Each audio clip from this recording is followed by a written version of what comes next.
ஆடம்பரம்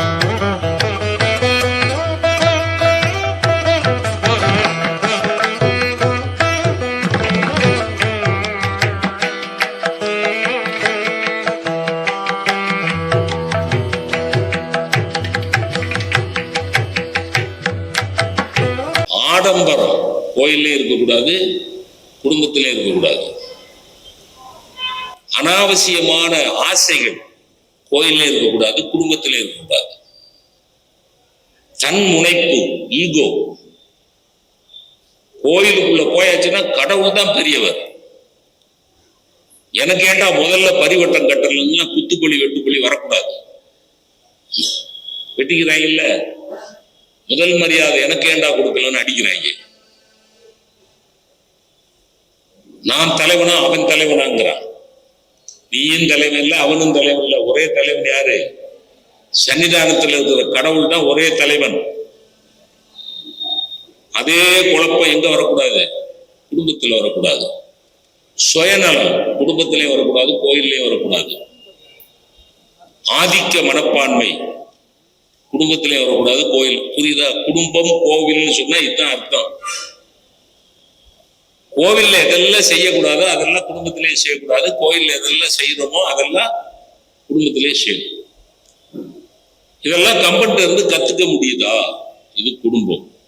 சமுதாயம் அப்படிங்கிறது என்ன அப்படின்னா, சமுதாயத்துல பல களங்கள் இருக்கு. அரசியல், ஆன்மீகம், பொருளாதாரம், கல்வி, தொண்டு நிறுவனங்கள், இது எல்லாம் சேர்ந்ததுதான் சமுதாயம். இதெல்லாம் அரசியல். அரசியலை பத்தி கம்பன் என்ன சொல்லியிருக்கார்? ஆன்மீகத்தை பத்தி கம்பன் என்ன சொல்லியிருக்கிறார்? ஆன்மீகமும் மதமும் ஒன்னா வேற வேறையா? முதல்ல இதை தெளிவுபடுத்துங்கய்யா. எவனாவது எதையாவது உளறிடுறான், அப்புறம் அது வழக்காகி அதுக்கு சண்டை விட்டுட்டு கிடக்காங்க. கிறுக்கு பய கூட்டமா போச்சு. உண்மையா சொல்றேன், கிறுக்கு பய கூட்டம். ஆன்மீகம் வேற, மதம் வேற. மதம் மனித இனத்துக்கு அபின் மாதிரின்னு சொன்ன கார்ல் மார்க்ஸ் ஆன்மீகவாதி. ஒரு இளவும் புரியல.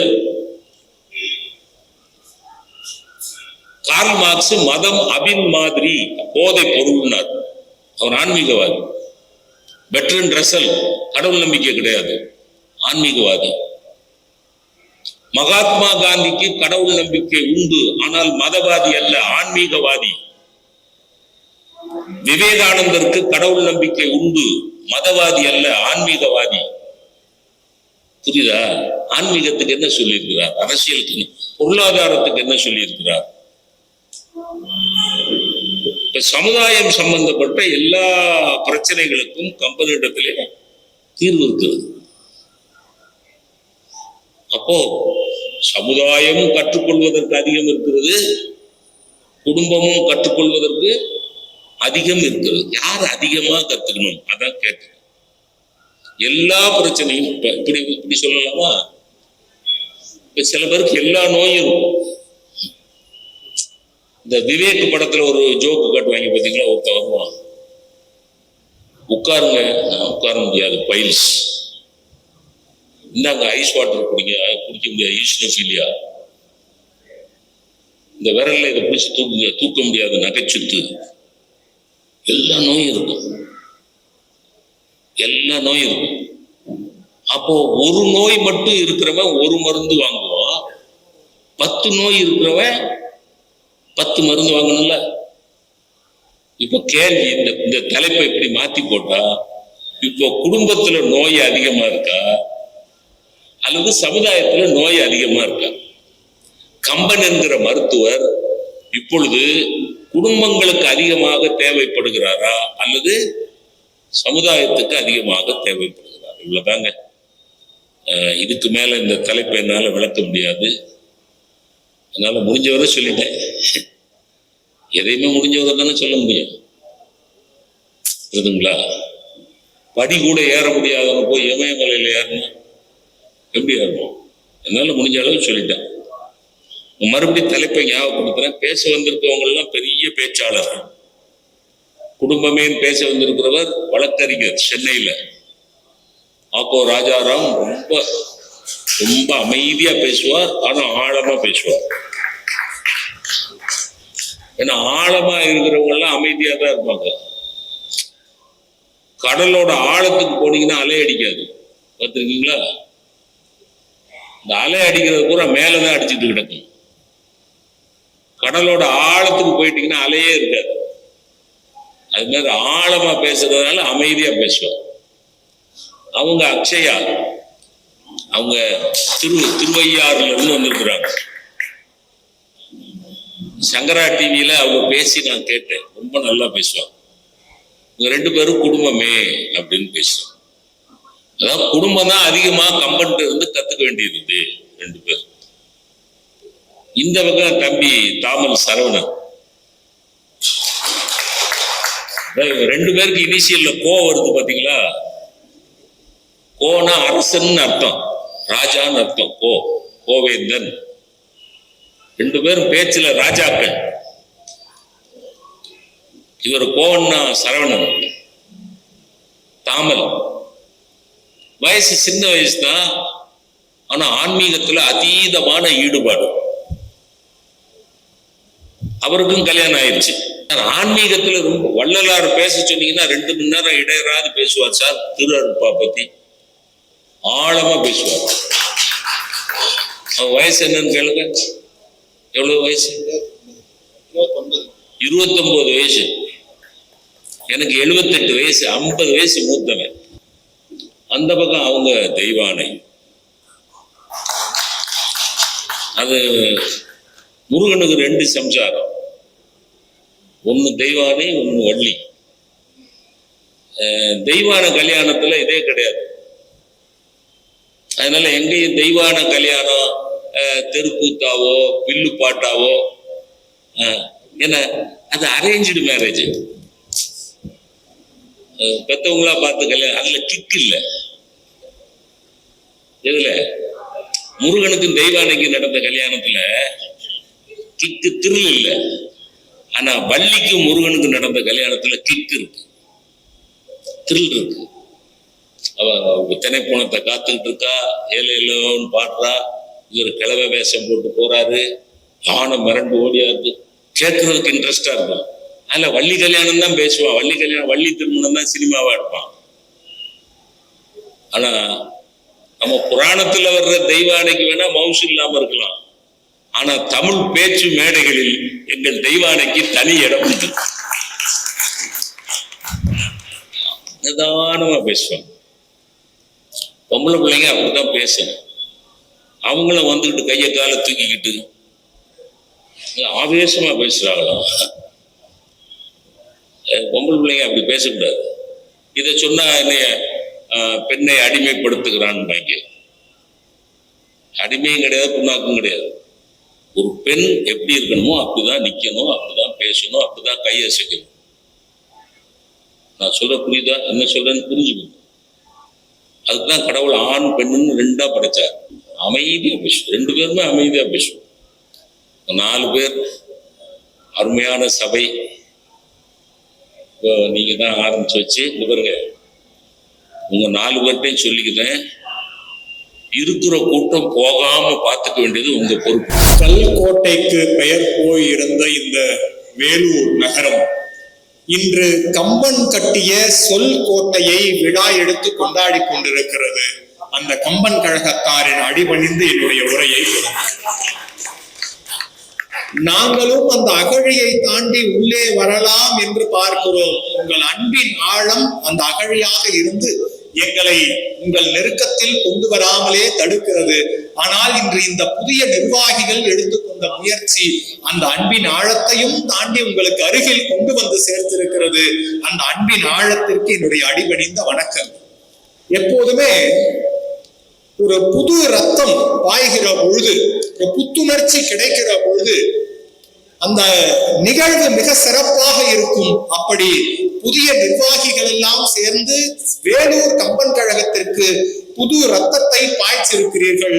அந்த புது நிர்வாகிகளின் சேவை செழித்தோங்க கம்பனின் திருவடியை தொழுகிறேன். இப்படி சொல்லுவான். தமிழன்னைக்கு கம்பன் என்கிற மகா கவிஞன் கிடைப்பதற்கு தமிழன்னை காலம் காலமாக தவம் செய்து கொண்டிருந்தால் நூற்றாண்டுகள் பல கடந்து கம்பன் கிடைத்தான். கம்பனை அணுவணுவாக ரசிப்பதற்கு டிகேசி ரசிகமணி போல ஒருவர் கிடைப்பதற்கு கம்பன் தவம் கிடந்தான். அப்படி வேலூர் தவம் கிடந்து இந்த கம்பன் கழகத்தின் புதிய நிர்வாகிகளை கொண்டு சேர்த்திருக்கிறது. அப்படிப்பட்ட புதிய நிர்வாகிகளை அடிபணிந்து இந்த கம்பன் கழகம் செய்ய வேண்டிய மிக சிறந்த காரியங்களில் இந்த தொடக்க நிகழ்ச்சியே குறியீடாக காட்டியிருக்கிறது.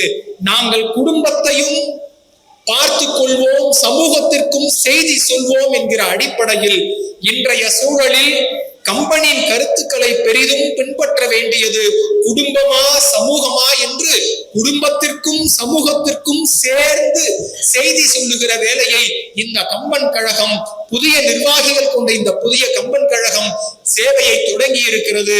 அவர்களின் பணி சிறக்க வாழ்த்தி,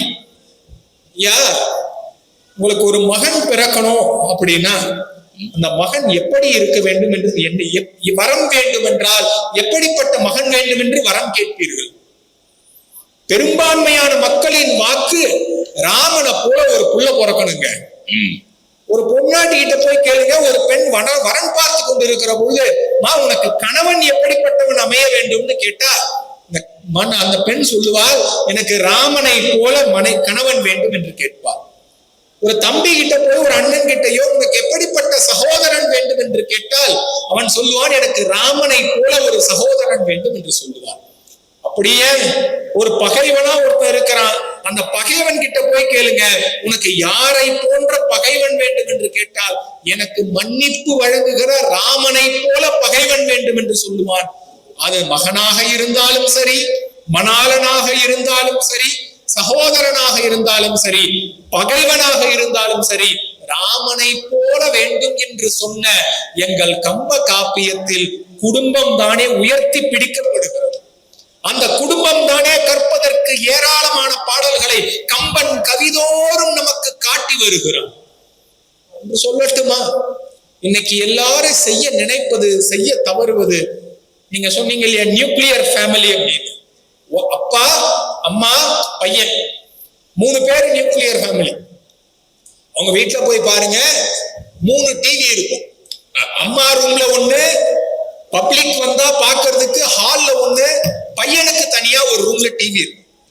இதை மிகைப்படுத்திலாம் சொல்லல, என்னுடைய பெரியப்பா வீட்டிலே அப்படித்தான் அமைக்கப்பட்டிருக்கிறது. ஏன்னா எங்க பெரியப்பா என்ன பிடிக்கும், அவர் இந்த நீங்க சொல்றீங்களே விவாத நிகழ்ச்சி, அரசியல் சார்ந்த விவாத நிகழ்ச்சி, அதை வச்சாருன்னா ஓடு அடி பேசலாம் பாரு அப்படின்னு நேருக்கு நேர் விவாத மேடையில அவரும் ஒரு 3வது ஆளா விர்ச்சுவலா பங்கெடுத்து அப்படி பார்ப்பார். என்னுடைய பெரியம்மாக்கு ஆன்மீக நிகழ்ச்சி, என்னுடைய தங்கச்சிக்கு திரைப்பாடல்கள், 3 பேருக்கு 3 டிவி ஓடிட்டு இருக்கு. நண்பர்களே, என் அன்பிற்கினியவர்களே, நம்முடைய ரசனை கூட ஒரு புள்ளியில் நிற்க முடியாமல் தவிக்கிற குடும்பங்களை உருவாக்கி வைத்திருக்கிறோம். என்னுடைய மாமா பையனுக்கு பெண் பார்க்கிற பொழுது 3 பேருங்க, எங்க மாமா, மாமி, என் மாமா பையன் 3 பேரும் சேர்ந்து வாட்ஸ்அப் குரூப் ஃபார்ம் பண்ணிக்கிட்டாங்க. 3 பேருங்க பொண்ணு பாக்குறது. ஏதாவது ப்ரொஃபைல் வந்தோடனே எங்க மாமா என்ன பண்ணுவாரு, பையனுக்கு அனுப்புவாரு. பையன் ஒரே வார்த்தையில, இப்படி வார்த்தை கூட கிடையாது, தம்ஸ் அப் அப்படின்னு ஒரு ஐகான் போட்டு அனுப்பிச்சான்னா அடுத்த ஜாதகத்தை வாங்கி பாருங்க அப்படின்னு. இல்லையா அடுத்த இப்படி தம்ஸ் அப் இல்லைன்னு வச்சுங்க, வேற என்ன இமோஜி வரும் அப்படின்னா மூஞ்சில குத்துற மாதிரி ஒண்ணு, இதெல்லாம் ஒரு வரனா எனக்கு காமிக்கிறியா? அப்ப குடும்பத்தில் இருக்கிற 3 பேர் வரன் பார்ப்பதற்கு கூட வாட்ஸ்அப்ல குரூப் ஃபார்ம் பண்ணி பார்த்துட்டு இருக்கிற இந்த காலத்தில் தான் நான் கம்பனை போற்ற வேண்டிய, குடும்பங்கள் கற்க வேண்டிய அவசியத்தை பேசுவதற்கான மேடைகள் வேண்டும் என்பதுதான் எங்களுடைய கருத்து. ஏன் கம்பனை பேசணும்? நம்ம ஒரு விஷயம் சொல்றேன், கைகேயி, நம்முடைய கைகேயின்னு பெயர் கேட்டதுமே நமக்கெல்லாம் ஒரு கருப்பு உருவம், அவ ஏதோ ஒரு கொடுங்கோல் ஆட்சியினுடைய நீட்சி போல நமக்கெல்லாம் வருதா இல்லையா? ஏன் அடுத்த நாள் விழா கோலம் காண இருந்த அயோத்தியை கண்ணீர் கோலமாக மாற்றிய ஒரு மங்கை இல்லையா? அப்படித்தானே? கைகையை என்னன்னு நம்ம நினைச்சிட்டு இருக்கோம். நமக்கெல்லாம் பார்த்தா ஒரு கைகையை ஒரு நிமித்தி ஒரு நேரம் நிறுத்தி ஒரு கேள்வி கேட்டுடணும். அம்மா, நீ பண்ணது நியாயமா? இந்த ராமனுக்கு அடுத்த நாள் பட்டாபிஷேகம், ஆனா அவனை காட்டுக்கு அனுப்பிட்டியே. சரி, அவனை காட்டுக்கு அனுப்புனது கூட பரவாயில்ல, தயரதனை கொன்னுட்டியே. எவ்வளவு கேள்வி நம்ம கிட்ட இருக்கும். கைகேயை நேரில் பார்த்தால் இதை கேட்டு விட வேண்டும் என்று உங்களுக்கு எல்லாம் பதில் கேள்வி இருக்குமா இருக்காதா? ஆனால் ராமன் அவளை காட்டில் நேரில் பார்த்த போது அப்படி ஏதாவது ஒரே ஒரு கேள்வி கேட்டானா? பரதன் கூட கைகேயி காட்டுக்கு போறார், பார்த்த உடனே அம்மா இப்படி பண்ணிட்டியம்மா, ஏமா நீ சரியா, நீ செய்தது சரியா அப்படின்னு ஒரு வார்த்தை. சரி, அவன் கேட்கல பரவாயில்ல, இலக்குவன் அவன் கேட்கல பரவாயில்ல, கடைசியில் இருந்த சீதை ஏன் இப்படி செய்தாய் என்று. என் அன்பிற்கினியவர்களே, இதுதான் குடும்பத்தினுடைய அழகு. நாம் எந்த வேகத்தில் தீமைகளை, அவர்கள் செய்த துரோகத்தை மறக்கிறோமோ மன்னிக்கிறோமோ அவ்வளவு உறுதிப்பாட்டோடு குடும்பங்கள் இருக்கும். கம்பனுடைய காப்பியத்தை போற்றுவதற்கான முதல் காரணம், குடும்பங்கள் கொண்டாட வேண்டும் என்பதற்கான முதல் காரணத்தை சொல்லுகிறேன். கம்பன் காட்டிய எந்த குடும்பமும் பிரிந்து போனதாக கம்பன் காப்பியத்தில் இல்லவே இல்லை. குடும்பமா பிரியவே இல்லை. மனஸ்தாபம் அண்ணனும் தம்பியும் வெவ்வேறு களத்தில் நின்று போராடினானே உயிர்வே, நீ எனக்கு அண்ணன் கிடையாது தம்பி கிடையாது கும்பகர்ணனும் வீடனும் சொன்னாங்களா? களம் மாறி போனாலும் உளம் மாறி போகாத சகோதரர்களாக வாழ்ந்து காட்டினார்கள். அதைதான் எங்களுடைய நடுவர் சொன்னார். கம்பன் காட்டுகிற 4 விதமான, ஐயா 3 குடும்பம்னு சொன்னீங்க, நான் ஒன்னு எக்ஸ்ட்ராவே சேர்த்துக்கிறேன். 4 ரகமான குடும்பங்களிலே கடைசி வரை ஒற்றுமையாகவே இருந்தார்கள், வாழ்ந்தார்கள், மறைந்தார்கள். இதுக்கு மேல வேற என்ன வேணும்? சாகும் போது கூட வாலி சொல்றான் அங்கதனை கூப்பிட்டு, இவன் நம்ம அப்பாவை கொன்னுட்டான்னு நீ நினைக்காத, கடைசி வரைக்கும் ராமனுக்கு சேவகம் பண்ணு. ராமன் கிட்ட சொல்றான் அங்கதனை விட்டுறாத, புடிச்சுக்கோ.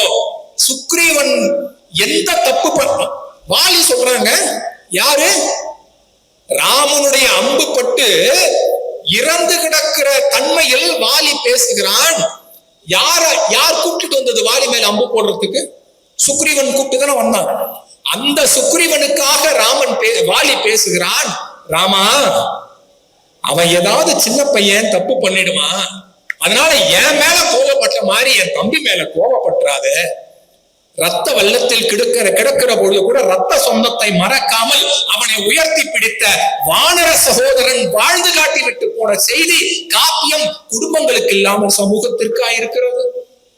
சரி, சிறகுடிந்து போய் சடாயு விழுந்து கிடக்கிற பொழுது சம்பாதியை நினைத்து பார்த்து புகழ்ந்தானே, அந்த பறவையை சார்ந்த சகோதரன் குடும்பத்திற்கு சொல்லாத செய்தியா? இன்னொன்னு, நான் முதல்ல சொன்ன மாதிரி, என்னுடைய மரபிலாவது எனக்காக ஒருவன் எள்ளும் நீரும் இறைத்து எங்களுக்கு எல்லாம் ஈம காரியம் பண்றதுக்கு அந்த பக்கம் போனேன்னு நினைச்சேன், நீயும் திரும்பி வந்துடாதடா என்று அறம் பிழாமல் இருந்த வீடனனை வாழ்த்திய கும்பகர்ணன் ஒருபோதும் வெறுப்பான ஒரு வார்த்தை கூட சொல்லவே இல்லை. ஏன் தெரியுமா? நாங்க ராம பரத சத்ருகுண சகோதரர்களை விடுங்க, அவங்க பிறப்பாலே ஒன்றாக இருந்தார்கள், வளரும் பொழுதும் ஒன்றாகவே வளர்ந்தார்கள். அவர்கள் பிரியாமல் இருந்ததுக்கு மட்டும் குடும்பம் அல்ல. கம்பன் காட்டுகிற ராம பரத சத்ருகுண சகோதரர்கள் இங்க வந்தா சடாயு சம்பாதி, சுக்ரீவன் வாலி, நாம் பார்க்கிற கும்பகர்ணன் வீரனன் ஆகிய சகோதரர்களும் பிரியாமல் குடும்பங்களாகவே இருந்தார்கள் என்பதுதான் ராமாயணத்திலிருந்து நாம் கற்க வேண்டிய மிக சிறப்பான செய்தி. நான் ஒரு வழக்கறிஞனாக இருப்பதால் இப்படி சொல்லுகிறேன். இன்னைக்கு முழுக்க வழக்குகள் எதற்கு தெரியுமா வருது? செகண்ட் அப்பீல் அப்படின்னு ஒண்ணு உண்டு எங்களுக்கெல்லாம். கீழ்கோர்ட்ல ஒரு கேஸ் போட்டு நடத்தி, அதுக்கு மேல டிஸ்ட்ரிக்ட் கோர்ட்டுக்கு வந்து ஒரு கேஸ் போட்டு நடத்தி, அதுக்கப்புறம் செகண்ட் அப்பீல் 2வது மேல்முறையீடு அங்க ஹைகோர்ட்டுக்கு வரும். அவருக்கே வயசு 65 இருக்கும். கேஸ் கொடுக்கும் போது அவர் வந்து சொல்லுவாரு, என் தம்பிய கூண்டுல நிக்க வச்சு ஒரு கேள்வியாவது கேட்டுருங்க சார், அது போதும். ஈகோ எப்படி, எதுக்காக? சொத்து பிரச்சனைலாம் வேற, அடுத்தது சார் அவனை நிக்க வச்சு ஒரு கேள்வி கேட்டுருங்க சார், ஏண்டா நீ பண்ணது நியாயமா அப்படின்னு அவன் கூடி குறுகுவான் பாருங்க. அதை பார்த்துட்டுனா என் கண்ணை மூடிடுவான் சார். அவரை கண்ண மூடவே விட மாட்டோம். நாங்க கேஸையும் முடிக்க மாட்டோம், அவரை கண்ண மூடவும் விட மாட்டோம். பல பேர் ஆயுள் எங்களுடைய கையில தான் இருக்கு. அதாவது வழக்கு கொடுத்தவன் கேட்கறது பீஸ், வழக்கறிஞர் கேட்கறது ஃபீஸ். அவர்கள் அமைதி, நாங்க அமைதியா இருக்கணும் அப்படின்னா எங்களுக்கு ஃபீஸ் தேவை இல்லையா? அதனாலதான் வழி வழியாக பகையை வளர்க்காமல் அங்கதனை அழைத்து நீ இவனுக்கு அடிபணிந்து சேவை செய்கின்ற வாலி தன்னுடைய மகனை ஒப்பு கொடுத்து விட்டு போன செய்தி இந்த குடும்பத்திற்கான செய்தி இல்லையா? ஒன்று சொல்லட்டுமா, இன்னைக்கெல்லாம் நமக்கு ஒரு ஒரு பதவி, ஒரு ஒரு ஒரு துண்டு நிலம், ஒரு ஒரு 10 சென்ட் அடிஷனலா கிடைக்குதுன்னா நம்ம எவ்வளவு சந்தோஷப்படுவோம். ஒரு 40 ஏக்கரை பாகம் பிரிச்சப்ப தம்பி 2 பேருக்கு 20 ஏக்கர் தம்பிக்கு அளந்து பார்க்கும் போது 20 ஏக்கர் 10 சென்ட் வந்துருச்சு. அண்ணங்கிட்ட போய் சொல்லி நான் அழகும் போது 2 சென்ட் 10 சென்ட் எக்ஸ்ட்ரா வந்துருச்சு, நீ ஒரு 5 சென்ட் வச்சுக்கண்ணா. எங்கேயாவது கேள்விப்பட்டிருப்போமா? நான் 15 வருஷம் ஆகுதுங்க அட்வொகேட் ஆயிருந்து. சார் அளக்கும் போது அதிகமா வந்துருச்சு சார், அதை எங்க அண்ணனுக்கு பாதி கொடுத்துட்றேன் சார், அதுக்கு ஏதாவது சட்டத்துல இடம் இருக்கா என்று பார்க்க சொல்லி ஒரு வழக்கு கூட பார்த்தது கிடையாது. மனித மனங்கள் தனக்கு கிடைப்பதை முடிந்த அளவிற்கு சுருட்டி கொள்ளலாமா என்று பார்க்கிறார்.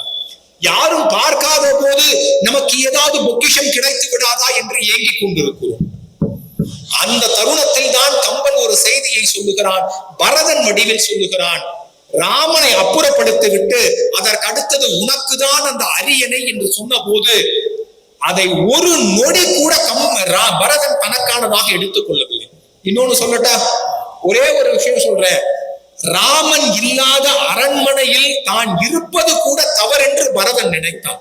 அரண்மனையின் நிழல் படுகிற இடத்தில் தான் வாழ்ந்தால் கூட அது அதிகாரத்தின் நிழலாக மாறும் என்று நகர்ந்து நந்தி கிராமத்தில் வசித்து வந்தான் இல்லையா? அந்த ஒண்ணு இல்லைங்க, அந்த நான் இங்க இந்த சீட்ல உட்கார்ந்துட்டு இருக்கேன், ஐயா அப்படி போன உடனே ஒரு எதுக்கோ போறாங்க, நான் ஒரு 2 நிமிஷம் அந்த சீட்ல உட்கார்ந்தான்னு வச்சுங்களேன், எனக்கு ஒரு கர்வம் வந்துடாது? சென்டர் சீட்டு வராது, ஏன்னா நான் போக மாட்டேன்.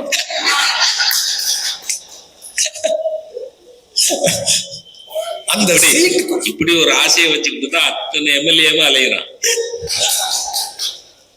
நாற்காலி காலியாக கிடக்கிற பொழுது நாம் போய் அமர்ந்து விட மாட்டோமா என்று எண்ணிக்கொண்டிருக்கிற அத்தனை தம்பிகளுக்கும் பரதன் நடத்துகிற பாடம் என்ன தெரியுமா? அண்ணன் இல்லாத அரண்மனை தனக்கு குடிசை வீடு சமம் என்று நந்தி கிராமத்தில் நகர்ந்து போய் வாழ்ந்த அந்த பரதன் தான் குடும்ப சகோதரர்கள் சொல்லுகிற பாடம். விட்டு கொடுப்பவர்கள் கெட்டு போவதில்லை, கெட்டு போவர்கள் விட்டு கொடுப்பதில்லை என்கிற செய்தி. மன்னிக்க தெரிந்த மகான்களை உருவாக்கி கொடுத்தவனாக கம்பன் இருக்கிறான். மனக்குப்பையில் தேங்கி கிடக்கிற அழுக்குகளை மன்னிப்பு என்கிற தண்ணீர் ஊற்றி கழுவ கழுவ உங்கள் வீடு ஜொலிக்கும். அதைதான் நமக்கு கம்பராமாயணம் சொல்லிக் கொடுத்திருக்கிறது. கைகேயியை மன்னித்து ஏற்றுக்கொள்ள வேண்டும் என்று தயரனிடத்திலே விண்ணப்பிக்கிற எங்களுடைய ராமன் விமலன் அப்படிதான் உயர்ந்து நிற்கிறான். பொறுமையாக காத்திருந்து 14 ஆண்டுகள் வரை தனக்கான இடத்தை நந்தி கிராமத்தை விட்டு நகர்த்தாத பரதன் நமக்கு பொறுமையை கற்றுக் கொடுக்கிறான். குடும்பங்கள் எங்கு இருந்தாலும் உடையாமல் காப்பாற்றுகிற தன்மையை காப்பியந்தோறும் கற்றுக் கொடுக்கிற கம்பனிடம் இருந்து குடும்பங்கள் தான் முதலில் கற்க வேண்டும். குடும்பங்கள் கற்றுவிட்டால் சமூகங்கள் கற்றுக்கொள்ளும் என்கிற அடிப்படையில் என்னுடைய வாதத்தை நிறைவு செய்து இடம் அமைகிறேன். நன்றி. அப்ப இந்த சமுதாயத்துக்கு எது கான்ட்ரிபியூட் பண்றது? குடும்பம் தானே.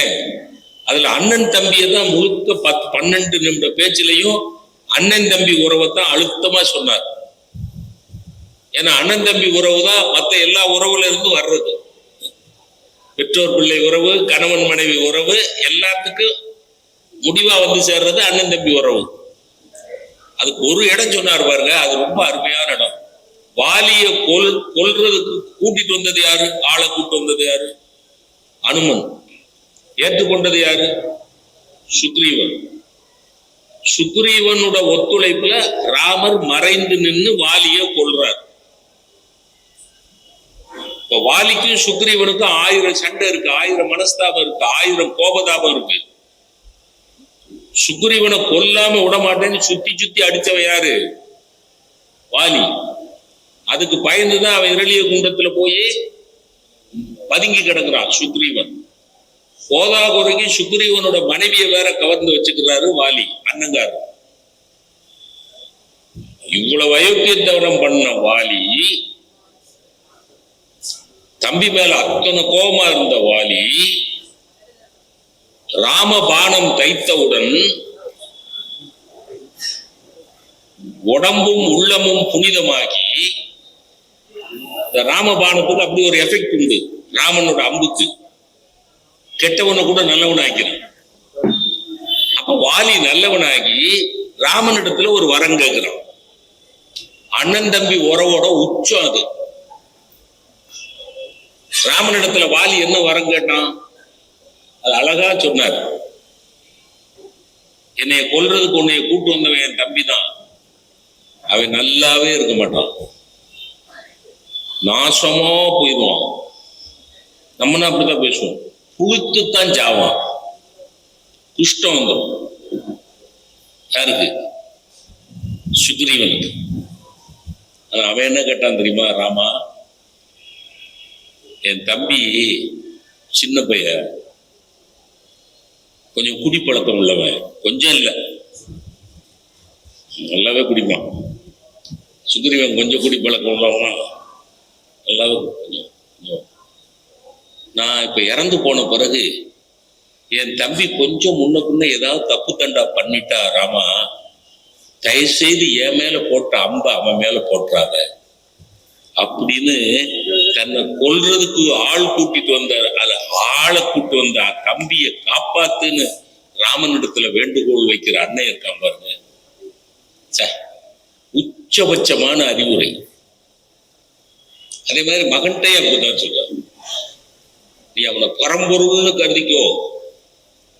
அங்கதன் ராமன் என்னைய கொண்டுட்டானே, தகப்பனை கொண்டுட்டானே அப்படின்னு அவன் மேல விரோதம் பாராட்டாத. அவன் பரம்பொருள், அவனை பற்றி பிடிச்சுக்கோ. உன் பிறவி நோய்க்கு மருந்து தேடு அப்படின்னு அங்கதனுக்கு சொல்லிக்கணும். அப்போ வாலியுடைய மரணத்தில் 2 உறவுகள் பலப்படுகின்றன. என்ன 2 உறவு? ஒன்னு அண்ணன் தம்பி உறவு, இன்னொன்னு தகப்பன் பிள்ளை உறவு. அது அருமையா எடுத்து காமிச்சா. இப்ப சரவணன் இப்படி சமுதாயத்தை தூக்கி நிறுத்த போறார். சமுதாயத்தை யார் தூக்கி நிறுத்த?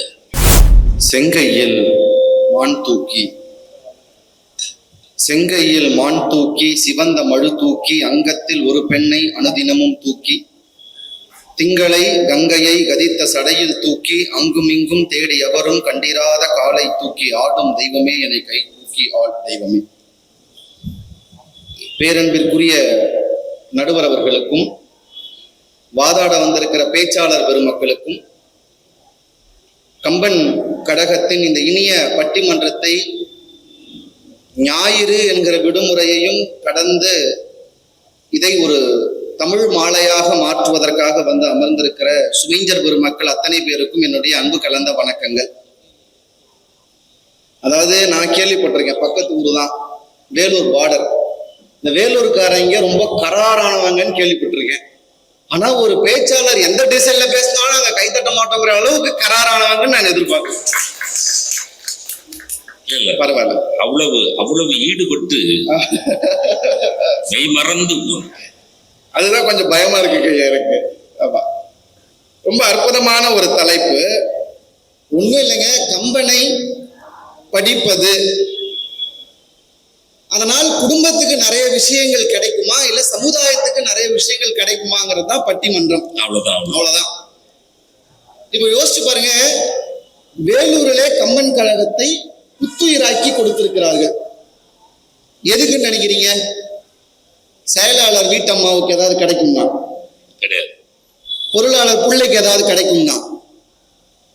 கம்பன் கழகம் என்கிற ஒன்றை உருவாக்கி விட்டால் அவர்கள் இல்லாவிட்டாலும் கூட காலம் கடந்து இந்த சமூகத்திற்கு ஏதாவது ஒன்றை இந்த கழகம் சொல்லும் என்பதற்காகவே இதை ஏற்படுத்தி கொடுத்திருக்கிறார்கள்.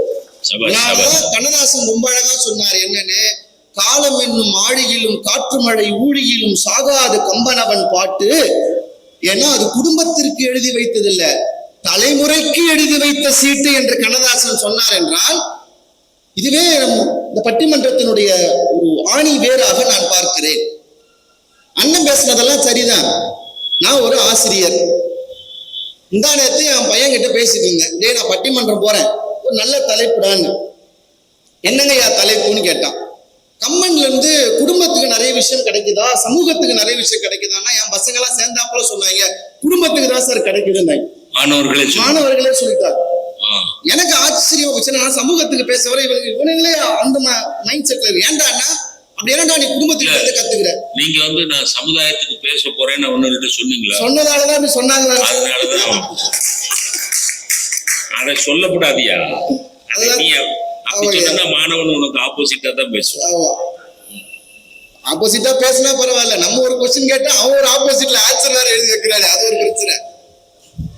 நான் கேட்டேன், அப்படி என்னடா குடும்பத்துல இருந்து நீ கத்துக்கிட்டு? சரி, நான் கேட்டேன், ஒரு நல்ல கணவனாக இருக்க வேண்டும் என்றால் யார் என்று நீ நினைக்கிறாய்ன்னு கேட்டேன். நான் மனசுல ராமனை சொல்லுவான்னு. ஒரு பையன் எழுந்து சொல்றான், சார் தசரதன் மாதிரி ஒரு கணவனா இருக்கணும் சார் அப்படின்னு. எனக்கு புரியல. ஏன்டானா, சார் ராமருக்கு ஒரே ஒரு வைஃப் சார், தசரதனுக்கு 60,000 வைஃப் சார் அப்படின்னு.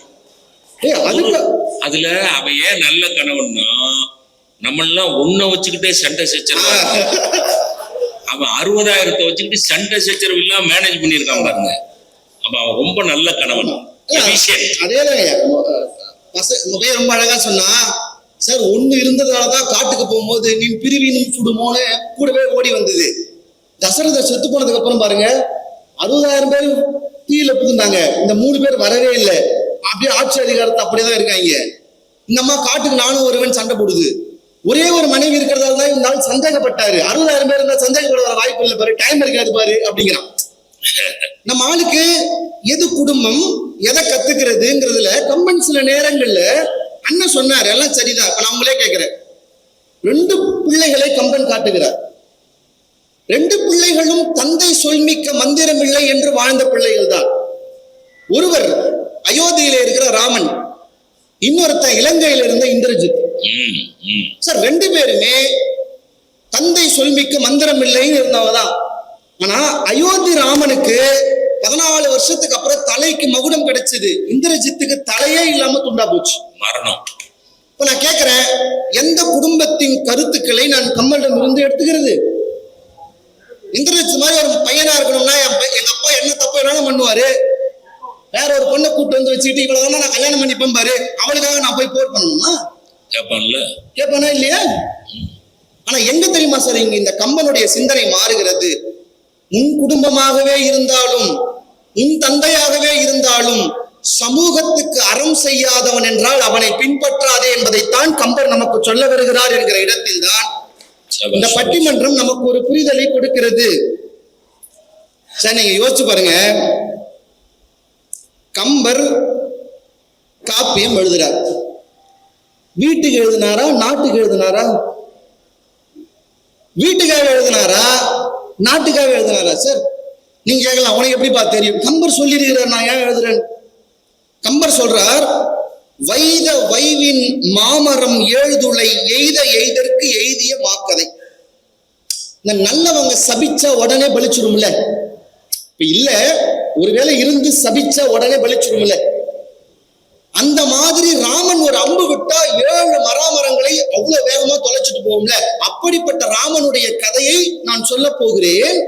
யாருக்கு? குடும்பத்துக்கு இல்லைன்னு கம்பர் பதிவு செய்கிறார். செய்தவன் சொல் நின்ற தேயத்தை. தேயம்னா என்னங்க? தேசம்னு அர்த்தம். இந்த நாட்டுக்காக நான் ராமனின் கதையை சொல்லுகிறேன் என்று கம்பர் சொன்னாரே தவிர வீட்டிற்காக சொல்கிறேன் என்று கம்பன் சொல்லவில்லை என்பதையே இந்த பட்டிமன்றம் தெரிந்து கொள்ள வேண்டும் என்று நினைக்கிறேன். அப்புறம் அடுத்து பாருங்க, இன்னொன்னு, தசரதன் வர்றாருல்ல, தசரதன் என்னன்னு அறிமுகப்படுத்திருக்கணும். அண்ணன் ரொம்ப அப்படியே உலகாங்கிதத்தோட சொன்னார், எப்படிப்பட்ட புள்ள வேணும்னு கேட்டு பெற்றார் தெரியுமா? கம்பர் அறிமுகப்படுத்துறாரு தசரதனை. எப்படி பண்றாரு? ராமனின் மகன், ராமனுடைய தந்தை, அப்படிலாம் பண்ணல. தொடங்கும் போதே அம்மான் நகருக்கு அரசன், அரசர்க்கு அரசன். அதுக்கப்புறம் தான் ஓர் இறை ஆய ராமன் தருணல் அறமூர்த்தி அண்ணான்கிறார். தசரதனை இன்ட்ரோடியூஸ் பண்ணும் போதே சமூகத்தின் முகமாக அறிமுகப்படுத்தி விட்ட பிறகுதான் குடும்பத்தின் முகமாக தசரதன் அறிமுகப்படுத்தப்படுகிறான் என்பதை யோசிக்கணும். ஐயா ரொம்ப அழகா சொன்னாரு, கம்பன் பல சமூகத்துக்கு தேவையான கருத்துக்கள் எல்லாம் சொல்லியிருக்காரு.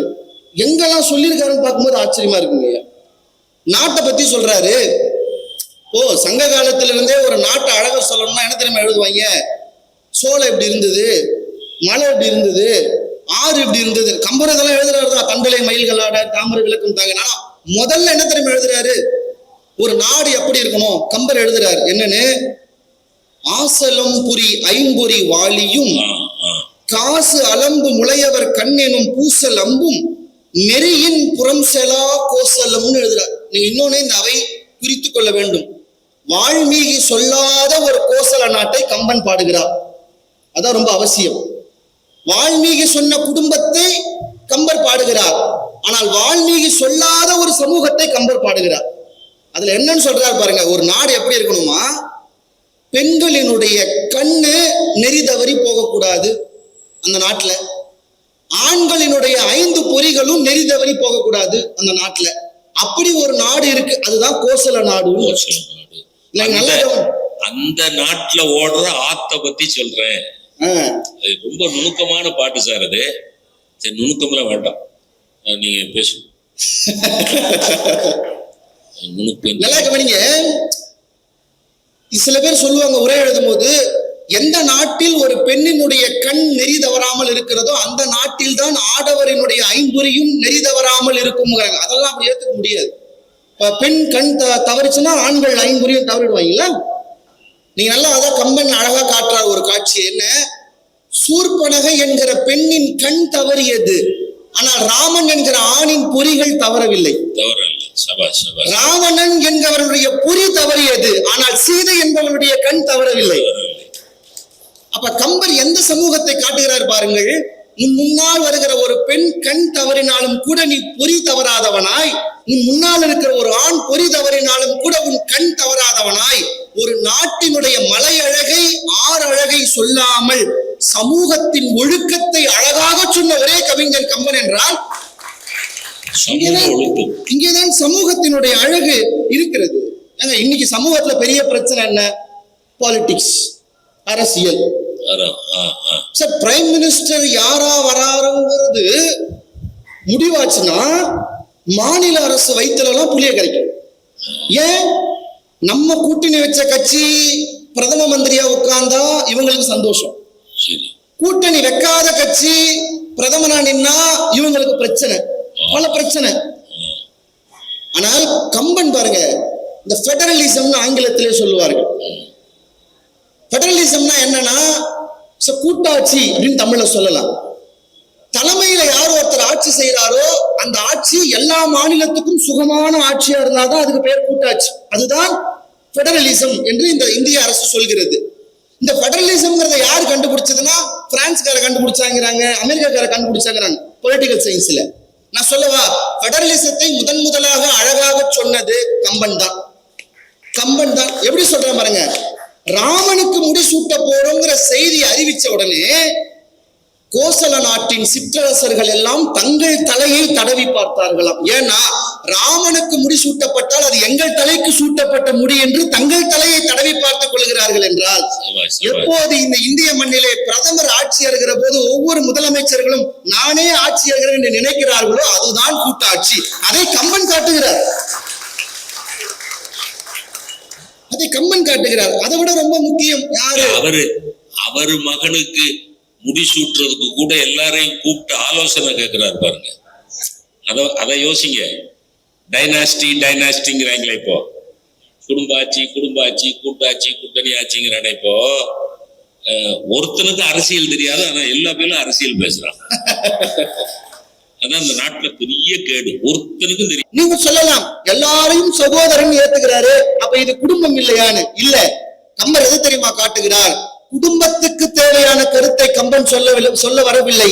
சமூகத்தை கூட குடும்பமாக பார்க்க வேண்டும் என்கிற கருத்தை கம்பன் சொல்ல வந்தார் என்பதுதான் இது உணர்த்துகிறது என்று சொல்லி, பெரியவர்களே, கம்பன் என்கிற பெரிய காப்பியம் குடும்பத்துக்கான காப்பியமாக இருந்திருந்தால், சிலப்பதிகாரம் என்கிற குடும்ப காப்பியம் கூட முப்பொருள் உண்மை என்று சமூகத்துக்குத்தான் உண்மையை சொன்னதை தவிர குடும்பத்துக்கு சொல்லவில்லை என்கிற போது, கம்பனுடைய காப்பியம் எழுதப்பட்டதே இந்த சமூகம் பயனடைய வேண்டும் என்பதற்காகத்தான். ஏன்னா காப்பியம் எழுதப்பட்ட ராமனே சமூகத்துக்காக வந்து பிறந்தார்.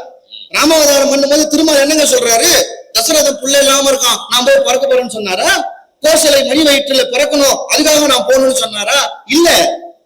இந்த உலகம் அரக்கர்களால் அவதிப்படுகிறது, இந்த சமூகம் நலம் பெற வேண்டும் என்பதற்காக நான் பிறக்கிறேன்னு ராமனே பிறந்தது அதற்காகத்தான் என்று சொன்னால், கம்பனுடைய காப்பியத்தில் கற்க வேண்டியது சமூகமே என்று சொல்லி விடைபெறுகிறேன். நன்றி, வணக்கம். Super super. சரவணன் ரொம்ப அருமையா பேசுகிறேன். அதுல அந்த நுணுக்கம்னு சொன்னல, அது வேற ஒண்ணும் கிடையாது. யாருடைய நாட்டிலே மனிதர்களுடைய ஐம்பொறிகளும் திசை மாறாமல் இருக்கின்றனவோ, யாருடைய நாட்டிலே பெண்களுடைய கண்கள் தவறு செய்யாமல் இருக்கிறதோ, அந்த நாட்டிலே ஆறு நிரம்பி ஓடும். அதான் அந்த 4 வரிக்கு அர்த்தம். அந்த நாட்டிலே ஆறு நிரம்பி ஓடும்னா மழை பெய்யும். ஆத்துல வெள்ளம் வர்ற அளவுக்கு மழை பெய்யக்கூடாது, வயநாடு மாதிரி அடிச்சு சரிவில் அடிச்சுட்டு போற மாதிரி. அப்படின்னாலும் ஆட்சி சரியில்லைன்னு அர்த்தம். புரியுதா? ரொம்ப ஓவரா நல்ல ஆட்சி நடத்தினாலும் அப்படி சரிவு வந்துடும், நிலச்சரிவு.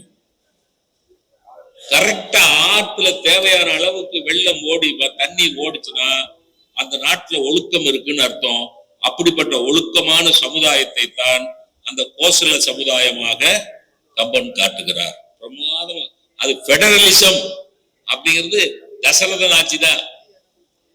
ரொம்ப பிரமாதம். இப்ப அக்ஷயா அவன் சின்ன பொண்ணு, நிறைய மேடைகள்ல பேசி பழக்கல்ல, இருந்தாலும் தைரியமா வந்துடுறாங்க. குடும்பமே பேசுங்க. காலம் என்னும் ஆழியிலும் காற்று மழை ஊழியிலும் சாகாத கம்பன் அவன் பாட்டு, அது தலைமுறைக்கு எழுதி வைத்த சீட்டு. கம்பனின் காந்த தமிழை கால் தொட்டு வணங்கி, இந்த வேலூர் மண்ணுக்கு 2 முக்கிய சிறப்புகள் உண்டு வரலாற்றில். ஒன்று, 200 ஆண்டுகளுக்கு முன்பு நடந்த வேலூர் கலகம். மற்றொன்று, 45 ஆண்டுகளுக்கு மேலாகி இன்று புது பொலிவோடு தொடங்கப்பட்டிருக்கிற கம்பன் கழகம். இத்தொரு இனிய விழாவினை எடுத்து நடத்தி கொண்டிருக்கக்கூடிய வேலூர் கம்பன் கழகத்தை சார்ந்த அனைத்து பொறுப்பாளர்களுக்கும் நிர்வாகிகளுக்கும் இந்த மேன்மை மிகு மேடையில் என்னை ஏற்றி என்னை பேச வைத்து வாய்ப்பளித்திருக்கிற என் பேரன்பிற்கும் பெரும் மதிப்பிற்கும் உரிய நடுவர் அவர்களுக்கும், மேடையில் வீற்றிருக்கும் அறிஞர் பெருமக்களுக்கும், அரங்கம் அமர்ந்திருக்கும் சுவைஞர் பெருமக்களுக்கும் என் பணிவன்பான வணக்கங்கள். இன்றைய நிலையில்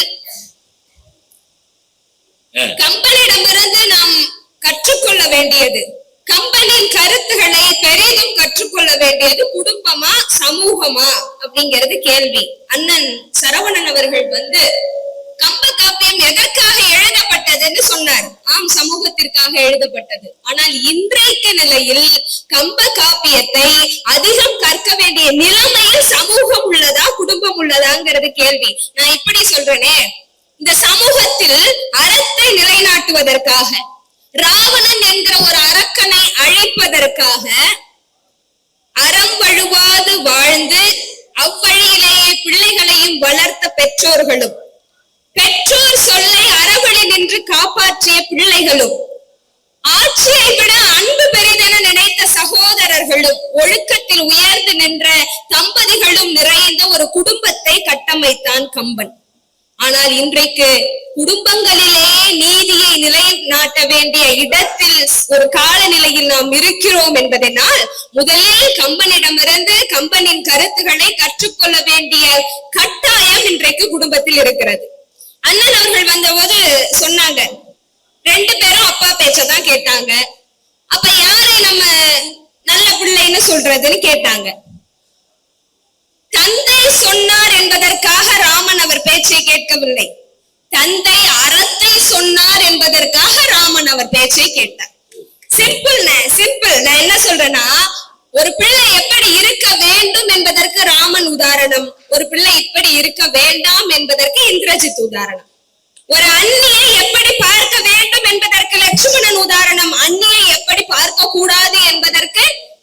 உதாரணம். கொழுந்திய கொழுந்தி கொழுந்தி. மன்னிக்க, முதல் முறையா கம்பனை பேசுகிறேன். தவறு இருந்தால் பெரியவர்கள் மன்னித்தருளுமாறு கேட்டுக்கொள்கிறேன். அன்னைய மனைவி அண்ணி, தம்பி மனைவி கொழுந்தி, அவ்வளவுதான். மச்சினி உடன் பிறந்தவர் மனைவின்னு வச்சுக்கோங்க. அப்படி அதே மாதிரி ஒரு வரம் கிடைக்கின்ற வாய்ப்பு கிடைத்தால் அந்த வரத்தை எப்படி கேட்க வேண்டும் என்பதற்கு ராமன் உதாரணம், எப்படி கேட்க கூடாது என்பதற்கு கைகேயி உதாரணம். அவ்வளவுதான். அப்ப ஒரு குடும்பம் எப்படி இருந்தால் சரியாக இருக்கும், எப்படி இருந்தால் இவ்வளவு பிரச்சனைகள் வரும் என்கிற இரண்டு போக்கிலேயும் கம்பராமாயணத்தை வகுத்து நம்முடைய குடும்பங்களுக்கு சொல்லி இருக்கிறார். அண்ணன் வந்த போது அரசியலை நிறைய பேசினாங்க. நானும் ஒரு அரசியலை தொட்டு தொடங்கலாம்னு இருக்கேன். ராமன் காட்டுக்கு போறார். அப்ப ராமனை பெற்ற தாய் கோசலை அவர்கிட்ட நின்னு சொல்லு அழறா. என்ன அழறா? இது நீ காட்டிற்கு போக வேண்டும் என்பது தசரத மன்னனுடைய ஆணை, அதனால் அதை என்னால மறுக்க முடியாது. ஆனால் இந்த உயிரை சுமந்து கொண்டு நீ இல்லாத இடத்துல என்னால வாழவும் முடியாது, அதனால நானும் வரேன், என்னையும் கூட்டிட்டு போன்னு சொல்றான். இந்த இடத்துல ஒரு விஷயத்த கவனிக்கணும். தசரதன் கணவர் தானே, அவர் இந்த மாதிரி ராமனை காட்டிற்கு போகணும்னு சொன்ன போது அவர் தன்னுடைய மகனுக்காக பேசியிருக்கிறாள். ஒரு வாக்குவாதம் செஞ்சிருக்கலாம்ல, என் மகனை நீங்க காட்டுக்கு அனுப்ப கூடாதுன்னு. ஏன் அவன் மறுத்து பேசல? ஏன் தெரியுமா? அவன் என் கணவர் தசரதன் சொன்ன கட்டளைன்னு சொல்லல, உன் தந்தை தசரதன் சொன்ன கட்டளைன்னு சொல்லல, அரசன் தசரதன் சொன்ன கட்டளை. ஒரு அரசன் சொல்லுகின்ற கட்டளையை, ஆணையை மறுக்கின்ற உரிமை ஒரு நாட்டின் குடிமகனுக்கு இல்லை. தான் ராஜாவின் மனைவியாகவே இருந்தாலும் தான் பட்டத்து அரசு இல்லாத காரணத்தினால் நான் ஒரு குடிமகன் தான் என்று பொதுமக்களுக்கு உள்ள சட்டத்தை தனக்கும் வகுத்து கொண்ட அரச குடும்பங்களுக்கான நீதியை கம்பர் கற்றுத் தருகிறார். இன்றைக்கு குடும்ப அரசியலை பற்றி எல்லாம் பேசினீங்க. குடும்பங்கள், சமூகம் குடும்பங்களில் இருந்து தொடங்குகிறது என்பது உண்மையானால் இன்றைக்கு பல சட்டங்கள் அதிகார குடும்பத்திற்கு பொருந்துவதில்லை, அடித்தட்டு குடும்பங்களுக்கு தான் பொருந்துகிறது. ஆனால் கம்பனினுடைய காப்பியத்தில் அது சாமானியனின் குடும்பமாக இருந்தாலும் சரி, சக்கரவர்த்தியின் குடும்பமாக இருந்தாலும் சரி, எல்லோருக்கும் ஒரே சட்டம் தான் என்பதுதான் கம்பனினுடைய காப்பியத்திலிருந்து நாம் கற்றுக்கொள்ள வேண்டிய, குடும்பங்கள் கற்றுக்கொள்ள வேண்டிய நியதி. இப்ப இதை தொடர்ந்து அடுத்த பாட்டு வருது. இப்படி சொல்றால கோசலை ராமனிடத்தில் சொல்றால, நான் உன் கூடவே வந்துடுறேன். அப்ப ராமன் திரும்ப ஒரு பதில் சொல்றான். என்னன்னா, நான் காட்டுக்கு போறதை எண்ணி என்னுடைய தந்தை, நம்முடைய அரசர் தசரதர் ரொம்ப மனம் நொந்து இருக்கிறார். இந்த நேரத்துல அம்மா, நீங்க அவர் கூட இருந்து அவரை தேற்ற வேண்டிய பொறுப்பு உங்களுக்கு இருக்கிறது. ஏன் கூடவே காட்டுக்கு வரேன்னு சொல்றீங்களே, இன்ப துன்பம் எல்லா நேரத்திலும் கணவனோடு இருக்க வேண்டும் என்கிற மனைவியின் அறத்தை நீங்கள் மறந்து போனீர்களான்னு பெற்ற தாயை பார்த்து கேட்கிறான் ராமன். அதாவது என்ன, நான் உன் கூட வரேன்னு தாய் சொன்ன பொழுது நீங்கள் தந்தை கூட இருங்கன்னு சொல்றான் ஒரு மகன். ஆனால் இன்றைக்கு நம்முடைய குடும்பங்கள் எப்படி இருக்கிறது அன்பானவர்களே? அப்பா பெரிய பையன் வீட்டுல இருக்காரு, அம்மா சின்ன மகன் வீட்டுல இருக்காங்க. ரெண்டு பேரையும் ஒரே இடத்துல வச்சு ஒன்னா பார்க்க முடியாது. அண்ணனுக்கும் தம்பிக்கும் இடையில சண்டை.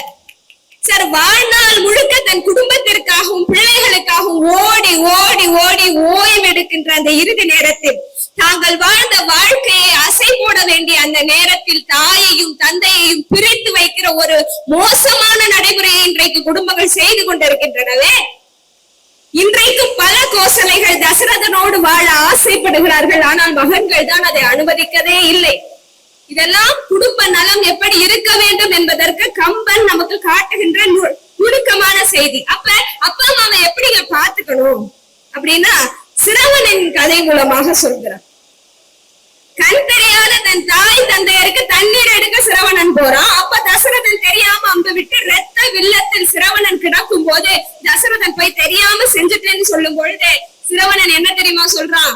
அவனுக்கு அவன் உயிர் போகுதேன்னு கவலை இல்லை, என் அப்பா அம்மா அங்க தாகத்தோட தனிச்சுக்கிட்டு இருப்பாங்களே, தவிச்சுக்கிட்டு இருப்பாங்களேங்கிறதா கவலை. என்ன சொல்ற, நீ முதல்ல இந்த தண்ணியை எடுத்துட்டு போய் கூட எங்க அப்பார்ட்மெண்ட், அதன் பிறகு சொல்லு நான் இறந்துட்டேன்னு. அதுவும் அவர்களின் பாதத்தை தொட்டு வணங்கி தேவர்கள் அழைக்க நான் வானுலகம் போனேன்னு சொல்லுன்னு சொல்றான். கம்பன் என்ன சொல்லி கொடுக்கிறார்? தான் உயிர் போகின்ற வேலையாக இருந்தாலும் தன்னை பெற்றெடுத்த தாய் தந்தையருக்கு தண்ணீர் ஊற்ற வேண்டிய ஒரு கடமை பிள்ளைக்கு இருக்கிறது என்று நியதியை சொல்லி தருகிறார். ஆனால் இன்றைக்கு பெற்றோர்கள் உயிர் போகிற வேலையில் இருந்தாலும் கூட தண்ணீர் கூட சராத ஒரு பிள்ளைகளை நாம் இங்கு வளர்த்து கொண்டிருக்கிறோம், பார்த்து கொண்டிருக்கிறோம். ஒரு கவிஞர் அழகாக எழுதினார், என் மகன் அமெரிக்காவில் இருக்கிறான், என் மகன் ஆஸ்திரேலியாவில் இருக்கிறான், என் மகன் இந்த பதவியில் இந்த பொறுப்பில் இருக்கிறான் என்று பெருமை பேசுகின்ற பெற்றோர்கள் எல்லோரும் முதியோர் இல்லத்தில் இருக்கிறார்கள் என்று எழுதுகிறார். அப்ப இன்றைக்கு குடும்பங்கள் கம்பனிடமிருந்து இந்த குடும்ப நல பண்புகளை தானே பெரிதும் கற்றுக்கொள்ள வேண்டும் என்பது என்னுடைய வாதமாக இருக்கிறது. பொதுவாகவே கம்பன் உறவுகளை எல்லா இடத்திலும் உறவுகளின் உன்னதத்தை தூக்கி பிடிக்கிறான். ராமனின் வாயிலாக எங்கெல்லாம் அறத்தை நிலைநாட்ட வேண்டும் என்று நினைக்கிறானோ அங்கெல்லாம் உறவை ஒரு ஆயுதமாக பயன்படுத்துகிறார். அகலிகை சாபம் அகன்றது எப்போது? ராமன் அகலிகையை தன் தாய் என்று சொன்னபோது. ராவணன் இறந்து கிடந்தப்போ வீடனன் இறுதி காரியத்தை செய்ய தயங்கி நிற்கிறான்.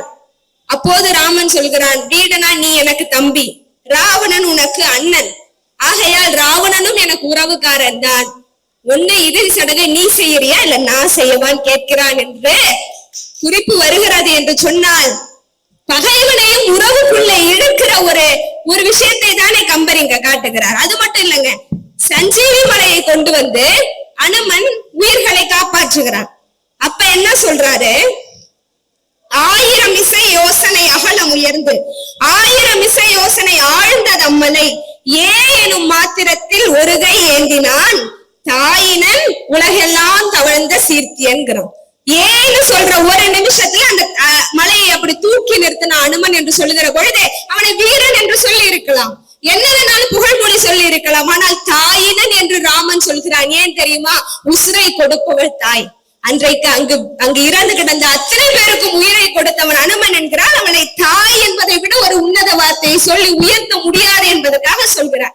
பிறப்புக்கும் எல்லா உயிருக்கும் என்கிற சமத்துவ நீதியை முகனை பார்த்து ஐவருள் உளரானோம் என்று சொல்லுகிற ஒற்றை நிலையில் கம்பன் காட்டுகிறார் என்று சொன்னால் ஏன் இப்படி அப்படின்னா, நம்முடைய இந்திய பாரம்பரிய தளத்திலிருந்து நாம் பார்த்தோமே ஆனால் குடும்பங்களும் அந்த குடும்பங்களின் வாயிலாக உறவுகளும் தழைத்தோங்குமே ஆனால் இந்த சமூகமும் தழைத்தோங்கும் என்பதுதான் கம்பர் மறைமுகமாக காட்டுகிற செய்தி. சார், கம்ப ராமாயணத்துல 500க்கும் மேற்பட்ட உறவு பெயர்கள் வருதுங்க. கம்பனை ஆராய்ச்சி செய்த முனைவர்கள் சொல்கிறார்கள். ஆனா இன்னைக்கு நம்ம பிள்ளைகளை எப்படி வளர்க்கிறோம்? அங்கிள், ஐயா அவர்கள் சொன்னது மாதிரி அங்கிள், ஆன்டி, கசின், இந்த 3 வார்த்தையில உறவுகள் எல்லாம் அடக்கிட்டோம். அத்தையும் ஆன்டிங்கிறான், சித்தம்மாவையும் சின்னம்மாவையும் ஆன்டிங்கிறான், மாமம்மையிலே கசின்கிறான், பெரியப்பா பிள்ளையும் கசின்கிறான். அப்ப உறவு பெயர்கள் எல்லாம் இங்கு வெறும் உறவு பெயர்கள் அல்ல அன்பார்ந்தவர்களே. நம்முடைய பாரம்பரியத்தில் உறவு பெயர்கள் எல்லாம் உணர்வு பெயர்களாக இருந்திருக்கின்றன. அதே நம்முடைய தலைமுறைகளுக்கு நாம் சொல்லிக் கொடுக்க வேண்டுமே. ஆனால் கம்பனிடமிருந்து இந்த குடும்ப பண்புகளை நாம் கற்றுக்கொள்ள வேண்டும். சகோதர பாசத்தை பத்தி எனக்கு முன்னாடி அண்ணன் பேசும்போது கூட சொன்னாங்க. பரதன் எப்படி இருந்தான்? லக்குவன் ராமனோடு இருந்தான், அதனால் ராமனோடு வாழ்ந்த வாழ்க்கையை வாழ்ந்தான். பரதன் ஊருக்குள்ளே இருந்தாலும் சிம்மாசனத்தை தன் அண்ணனின் செருப்பால் அலங்கரித்து விட்டு ஊருக்குள்ளே இருந்தாலும் அவனும் ஒரு முனிவர் போன்ற ஒரு வாழ்க்கையை வாழ்றான். அதற்கும் உயர்ந்தது என்ன தெரியுமா? எல்லாவற்றையும் துறந்த பட்டினத்தாரும் துறக்க முடியாத தாய் பாசத்தை துறக்கிறான் பரதன். எதுக்கு? அண்ணனாகிய ராமனை காட்டிற்கு அனுப்பிவிட்டால் கைகேயி என்ற ஒற்றை காரணத்திற்காக. அதனால நான் ஒரு விஷயத்தை இந்த அவையில பதிவு செய்யறேன். நம்ம வீட்டுல எல்லாம் இரட்டை பிள்ளைகள் பிறந்தா ராமன் லக்வனம் என்று பெயர் வைக்கிறோம். இனி ராமன் பரதன் என்று பெயர் வையுங்கள். ஏன்னா இன்னைக்கு சூழல்ல ராமன் லக்வனை போல் ஒரே இடத்துல அண்ணன் தம்பிகள் இருக்கிற வாய்ப்பு அமைய போறது இல்ல. இவன் ஏதோ ஒரு நாட்டுல இருக்கான், இவன் ஏதோ ஒரு ஊர்ல இருக்கான். ஆனால் கானகம் தாண்டி இருந்தாலும் கண்டம் தாண்டி இருந்தாலும் எங்கிருந்தாலும் அண்ணன் மீது தம்பி மீது அன்பு இருக்க வேண்டும் என்பதை சொல்வதற்காக ராமனின் பரதனின் அன்பை சொல்லி இந்த கம்பராமாயணம் குடும்ப நல பண்புகளை நம்முடைய பிள்ளைகளுக்கு சொல்லிக் கொடுங்கன்னு தான் சொல்றேன்.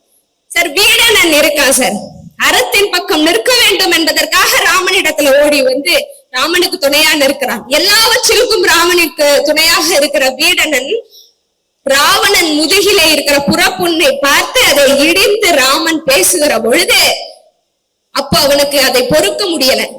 அப்ப போய் அந்த புறப்புண்ணுக்கான காரணத்தை சொல்றான். யானையின் தந்தங்கள் நெஞ்சில் குத்தி பின்னாடி வந்த பொழுது ஏற்பட்ட ஒரு வடுதான் அதுன்னு சொல்லி ராவணனின் வீரத்தை பற்றி பேசுகிறான். அதுல ஒரே வரியில சொல்றான் பாருங்க, எப்படி வீர நாடு உற்றாயோ, பிரிஞ்சனாம் யாவருக்கும் மேலாம் முன்பன் பேரன் நாடு உற்றாயோ, பிறை சூடு பிஞ்சகன் தன் புறம் பெற்றாயோ, ஆர் அண்ணா உன் உயிரை அஞ்சாதே கொண்டு அகன்றார். அதாவது என்னன்னா, ராவணன் இடந்து கிடக்குறான், நீ எங்க போன? வீரர்கள் அடையும் துறக்க நாடுக்கு போனியா? அதாவது இறந்த பிறகு, இல்ல உன் பாட்டன் நான்முகனின் நாட்டிற்கு போனியா, இல்ல சிவனின் கைலாயபுரத்திற்கு போனியா? உன்னுடைய உயிரை பயமின்றி கொண்டு சென்றவர் யார் என்று ஒற்றை வரியில கேட்கிறான். எப்படி ராவணனின் உயிரை கொண்டு செல்வதற்கு எந்த இறைவனுக்கு துணிச்சல் இருக்கிறது என்று கேட்டு ஒற்றை வரியில் அண்ணனினுடைய வீரத்தை பறைசாற்றுகிறார். இதுல இருந்து குடும்பத்துல என்ன தெரியுமா சார் கத்துக்கணும்? தான் ஆடாவிட்டாலும் தன் தசையாடும் என்ற ஒரு சொல் சொல்கிறார்கள். அண்ணன் தம்பிக்குள்ள சண்டை எழலாம், வருத்தங்கள் வரலாம், ஆனால் என்றோ ஒரு நாள் அவருக்கு இருந்த நற்குணங்களையும், என்றோ ஒரு நாள் அவர் நமக்கு செய்த நற்காரியங்களையும் நினைத்து பார்த்தால் இன்றைக்கு பல குடும்பங்கள் வாழ்வாங்கு வாழும் என்பதை வள்ளுவன் கம்பன் வழியாக நாம் இன்று கற்றுக்கொள்ள வேண்டும் என்று சொல்லி நிறைவாக ஒரே ஒரு விஷயத்தை மட்டும் சொல்லி நான் முடிக்கிறேன்.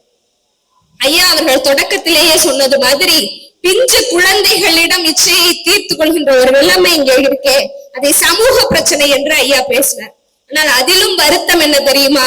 தந்தைகளாலேயே பிஞ்சு குழந்தைகள் இன்றைக்கு வன்கொடுமை செய்யப்படுகின்ற குடும்ப பிரச்சனையாக அது மாறி இருக்கிறது. சார், அரக்க குலத்தில் பிறந்தாலும் அடுத்தவன் மனைவியை அசோகவனத்தில் கொண்டு வைத்திருந்தாலும் அவளுடைய அனுமதி இன்றி அவளை தொடக்கூடாது என்கிற ஒற்றை இடத்தில் ராவணன் தான் பிறந்ததற்கான தன் பிறப்பிற்கான நியாயத்தை செய்கிறான். ஆனால் மனித குலத்தில் பிறந்தவர்களாக இங்கு அலைந்து திரிகின்ற பல அரக்கர்கள் மனிதநேயமற்றவர்களாக இங்கு வாழ்ந்து கொண்டிருக்கிறார்கள் என்னும் பொழுது முதலில் குடும்பத்தில் நாம் நீதியை நிலைநாட்ட வேண்டிய கட்டாயம் நமக்கு இருக்கிறது. ஆக முதலில் கம்பனின் கருத்துக்களை பெரிதும் பின்பற்ற வேண்டியது குடும்பமே என்று சொல்லி வாய்ப்பளித்தவர்களுக்கும் வாய்மொழி கேட்டவர்களுக்கும் நன்றி கூறி விடைபெறுகிறேன். நன்றி. மிக அருமையாக அந்த தலைப்புக்கு நியாயம் செய்திருக்கிறார். அதுல ஒரே ஒரு செய்தி புதுமையாகவும் சிறப்பாகவும் இருந்தது. அது எங்க போனாலும் உறவுகளை தான் கம்பன் மையப்படுத்துறாருங்கிற செய்தி ரொம்ப அருமையாக. அப்ப எந்த படலத்துக்கு போனாலும் ராமன் மூலமாகவும் மற்றவர்கள் மூலமாகவும் கம்பன் வலியுறுத்துவது குடும்ப உறவுகளை அப்படிங்கிறது ரொம்ப அற்புதமான வித்தியாசமான சிறப்பான கருத்து. அதுக்காக உங்களை பாராட்டணும். நிறைவாக சமுதாயமே என்ற அணிக்காக சகோதரி தெய்வானை அவர்கள். மதிப்பிற்கும் மரியாதைக்கும் உரிய நடுவர் அவர்களே, பேச்சாளர் பெருமக்களே, புத்துயிர் கொண்டு புது பொலிவோடு எழுந்து நிற்கும் வேலூர் கம்பன் கழகத்தை சார்ந்தவர்களே, அவையோரி உங்கள் அத்தனை பேருக்கும் என்னுடைய மிக பணிவான வணக்கங்கள். நடுவர் அவர்களே, மழையோடு போட்டி போட்டு தங்கை அக்ஷயா ஒரு குழந்தை வளர்ப்பு கிளாஸை நடத்தி இருக்கின்றார். அவங்க நல்ல ஜீவன், அதனாலதான் அவங்க பேச ஆரம்பிச்சோன்னு மழை வந்துட்டு. இப்ப நான் பேச ஆரம்பிச்சோன்னா நின்றுச்சு. பாத்தீங்களா, நம்ம ஜென்மம் அப்படி. அப்பா பையன் எப்படி இருக்கணும், பையன் அம்மா கிட்ட எப்படி பேசணும், குழந்தை எப்படி வளர்க்கணும், இன்னைக்கு எப்படி இருக்காங்க வரிசையா சொல்லி தீர்த்திருக்காங்க. அதுல ஒண்ணு சொன்னாங்க. என்ன சொன்னாங்க? இந்த பையனை பார்த்து இதை கத்துக்கணும், அந்த பையனை பார்த்து அதை கத்துக்கணும்னு சொன்னாங்களா இல்ல? ராமனை பார்த்து அப்பா பேச்சு கேட்கணும், அறத்தை சொல்றாரு கேட்கணும். ஆனா இந்திரஜித்தன் அவங்க அப்பா அறத்தை சொல்லல, அதை கேட்க கூடாது. இந்த குடும்பம் இப்படி இருந்தால் இப்படி இருந்தால் அப்படி முடியும்னு கம்பன் சொல்லியிருக்கான்னு சொன்னாங்களே. கம்பன் பொதுவாக என்ன சொல்கின்றான் என்றால், குடும்பம் என்றால் 1000 இருக்கும் அப்படி சொல்லிட்டான். ஆனா சமுதாயம் என்றால் ஒன்றுதான் இருக்க வேண்டும், அது அறமாகத்தான் இருக்க வேண்டும் என்று சமுதாயத்திற்கு. அப்ப குடும்பங்கள்ல சில குடும்பத்துல அறம் இருக்கும், சில குடும்பத்துல அறம் இருக்காது. தசரதன் குடும்பத்துல அறம் இருக்கு, ராவணன் குடும்பத்துல அறம் இல்ல. ஆனா கம்பனோட ஒற்றை கருத்து, சமுதாயம் என்றால் அறம் வெல்ல வேண்டும், பாவம் தோற்க வேண்டும், அவ்வளவுதான். 2 பேருமே அந்த அணியில வீடனனை பற்றி பேசினார். களத்திலே எதிரெதிரே நின்றாலும் கூட அண்ணன் நீ என்னோட அண்ணா இல்ல அப்படின்னு வீடனன் சொல்லலன்னு எதிர்கட்சி தலைவர் சொன்னார். அடுத்து வந்த அக்ஷயாவும் சொன்னாங்க, ராவணனுக்காக நீர்க்கடன் செய்யலையா, பாசத்தோட பேசலையா அப்படின்ல வீடனனை பற்றி சொன்னாங்க. கம்பன் சொல்ல வருவது என்ன? இந்த அண்ணன் தம்பி பாசத்தை பத்தியா? இல்ல, ராவணன் தப்பு செஞ்சா நீ தப்பு செய்யற, அவன் தான் நல்லவன், அவனை பார்த்து நீ கத்துக்கோ, நீ திரும்பி கெஞ்சி பார்த்தா ராவணன் கெஞ்சல. அப்ப நான் அறத்தின் பக்கமாக போகிறேன் என்று தன்னுடைய சகோதரன் உடன் பிறந்தவன் தவறு செய்கின்றான் என்றால் குடும்பம் என்று பார்க்காமல் இந்த சமுதாயத்திற்கு நல்லது நடக்க வேண்டும் என்று குடும்பத்தை உடைத்து வெளியே வருகின்றான் வீடனன் என்றால் கம்பன் சொல்வது சமூகத்திற்கா இல்லை குடும்பத்திற்கா? நடுவர் அவர்களே, கம்பராமாயணமே எப்படி இருக்கு பாருங்களேன். கைகேயி எவ்வளவு கொடூரமா ஒரு 2 வரம் வாங்கிருக்காங்க பாருங்களேன். பரதன் நாடாள வேணும்னா கூட பரவாயில்ல, ராமன் காட்டுக்கு போயே ஆகணும். தசரதன் கெஞ்சி பாக்குறாரு, ஆனாலும் கைகேயி மனசு அழகல. ராமனை அனுப்பியே தீரணும்னு ஒத்த கால்ல நிக்கிறாங்க. கடைசியில ராமன் காட்டுக்கு போறாரு, சீதையை இழக்கிறாரு, கஷ்டப்படுறாரு. இது ஒரு கட்டம். இன்னொரு கட்டம் என்ன? ராமன் காட்டுக்கு போறாரு அப்படின்னு சீதை நின் பிரிவனும் சுடுமோ வெண்காடுன்னு சொல்லிட்டு உன் கூடயே வரேன்னு காட்டுக்கு வராங்க. ராவணன் தூக்கிட்டு போய் அங்க வச்ச போது கூட அனுமன் வந்த போது சொல்லினால் சுடுவேன், தூயவன் வில்லுக்கு மாசு என்ற காரணத்தினாலே நான் செய்யாம இருக்கேன், சொல்லினாலே சுற்றுவேன், ஆனா என் கணவன் கூட்டிட்டு போகணும்னு சொல்றேன். அனுமன் என் தோல்ல ஏறிக்கோமா நான் தூக்கிட்டு போயிடுறேன்னு சொல்லும் போது கூட நீயும் ஒரு ஆடவன் தானே, உன் தோல்ல நான் எப்படி ஏறிக்க முடியும்னு சொல்லி சீதை கேட்கிறான். ஆனா கடைசியில ராமன் என்ன செய்யறான்? சீதையை நம்பாம அக்னி பிரவேசம் செய்ய சொல்கிறான். 2 நடந்ததா இல்லையா? 2 கட்டம் தூய்மையான உறவுகள், ஆனா தண்டனையை அனுபவித்தல். ஆனா கடைசியில கம்பன் எப்படி முடிக்கின்றான் என்றால், கைகேயி தான் காட்டுக்கு அனுப்பி இருந்தாலும் கூட தசரதனிடமிருந்து வரம் கேட்கும் போது ராமன் கேட்கின்றான், தீயல் என நீ துறந்த என் தெய்வமும் மகனும் தாயும் தம்பியுமாம் வரம் தருவ. ராமன் சீதையை அக்னி பிரவேசம் செய்ய சொன்ன போது கூட கடைசியில சீதை ராமனை மன்னிக்கின்றால், இருவரும் கணவன் மனைவியாக வாழ்கின்றனர். இதனால கம்பன் சொல்ல வருவது என்ன? குடும்பங்கள் தவறுகளை மன்னிக்கும்.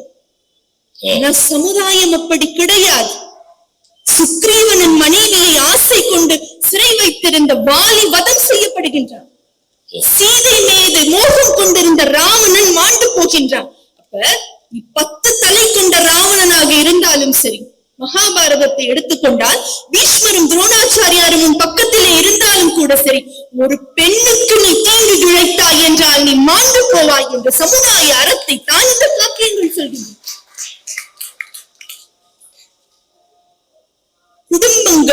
குடும்பத்திலே மன்னிப்பு என்பது உண்டு, தானாடாவிட்டாலும் தசையாடும், இன்னைக்கு அப்படித்தான் இருக்கு. ஆனா சமுதாயத்திலே தண்டனைகள் இருக்க வேண்டும், இருந்தால்தான் அந்த சமுதாயம் நெறியோடு இருக்கும் என்று கம்பன் சொல்கின்றான். கம்பன் எதை சொல்கின்றான் என்பதை விட இன்றைக்கு எது தேவைப்படுகின்றது என்ற ஒரு கேள்வி இருக்கு இல்லையா? இன்னைக்கு எது தேவைப்படுது? நியூஸ் பேப்பர் எடுத்து நம்மளால படிக்க முடியுதா? நியூஸ் பேப்பர் ஒரு ஷாக்கிங் நியூஸ், ஒரு பெண்ணுக்கு எதிராக ஒரு வன்கொடுமைன்னு வந்துட்டா அதுக்கப்புறம் வரிசையா அதே மாதிரி சம்பவங்களா வருது. இப்ப ஏதோ 1-2 மட்டும்தான் பெருசா இருக்கு, மீதி எல்லாம் புதஞ்சு இருக்குன்னு அர்த்தம் இல்லைன்னு அர்த்தம் கிடையாது, இருக்குன்னு அர்த்தம். எந்த ஒரு விஷயமாக இருந்தாலும் சரி, இவ்வளவு நடக்கின்றது என்றால் அவங்க சொன்னாங்க குடும்பங்கள் சரியானால் சமுதாயம் சரியாகும் என்று கிடையாது. சமுதாயம் நெறியோடு இருந்தால் தான் குடும்பங்கள் பத்திரமாக இருக்கும்.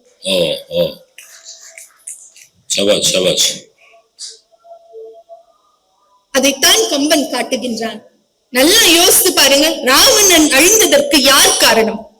மண்டோதரி சொல்றா, எப்படிப்பட்டவன் ராவணன் தெரியுமா? எப்பேற்பட்ட ஆற்றலுடையவன் ராவணன் தெரியுமா? தேவர்களே நின்று பணி செய்கின்றார், பயந்து போயிருக்காங்க. ஆனா அவன் ஏன் இறந்து போனான் தெரியுமா? வெள்ளருக்கன் சடைமுடியான் வெற்பெடுத்த திருமேனி மேலும் கீழ் எள்ளருக்கும் இடமின்றி உயிரிருக்கும் இடம் நாடி இழைத்தவாரோ, கள்ளருக்கும் மலர்கூந்தலில் ஜானகியை மனச்சிறையில் கறந்த காதல் உள்ளிருக்கும் என கருதி உடல் புகுந்து தடவியதோ ஒருவன் வாயின் மண்டோதரி. வீடனன் கூட அதுதான் சொல்றான். ஒரு நஞ்சு ஒரு பாய்சன் நம்ம சாப்பிட்டாதானே அது நம்மள கொல்லும். ஆனா ராவணன் எப்படி செத்து போனானா, சீதை அவளை கண்ணால பார்த்த உடனே செத்து போனான். அந்த நோக்குனாலே உண்ணாது உயிர் உண்ணாது நஞ்சு ஜனகி என்னும் பெருநஞ்சு கண்ணாலே நோக்கவே போக்கியதே உயிர் என்று வீடன் பாடி.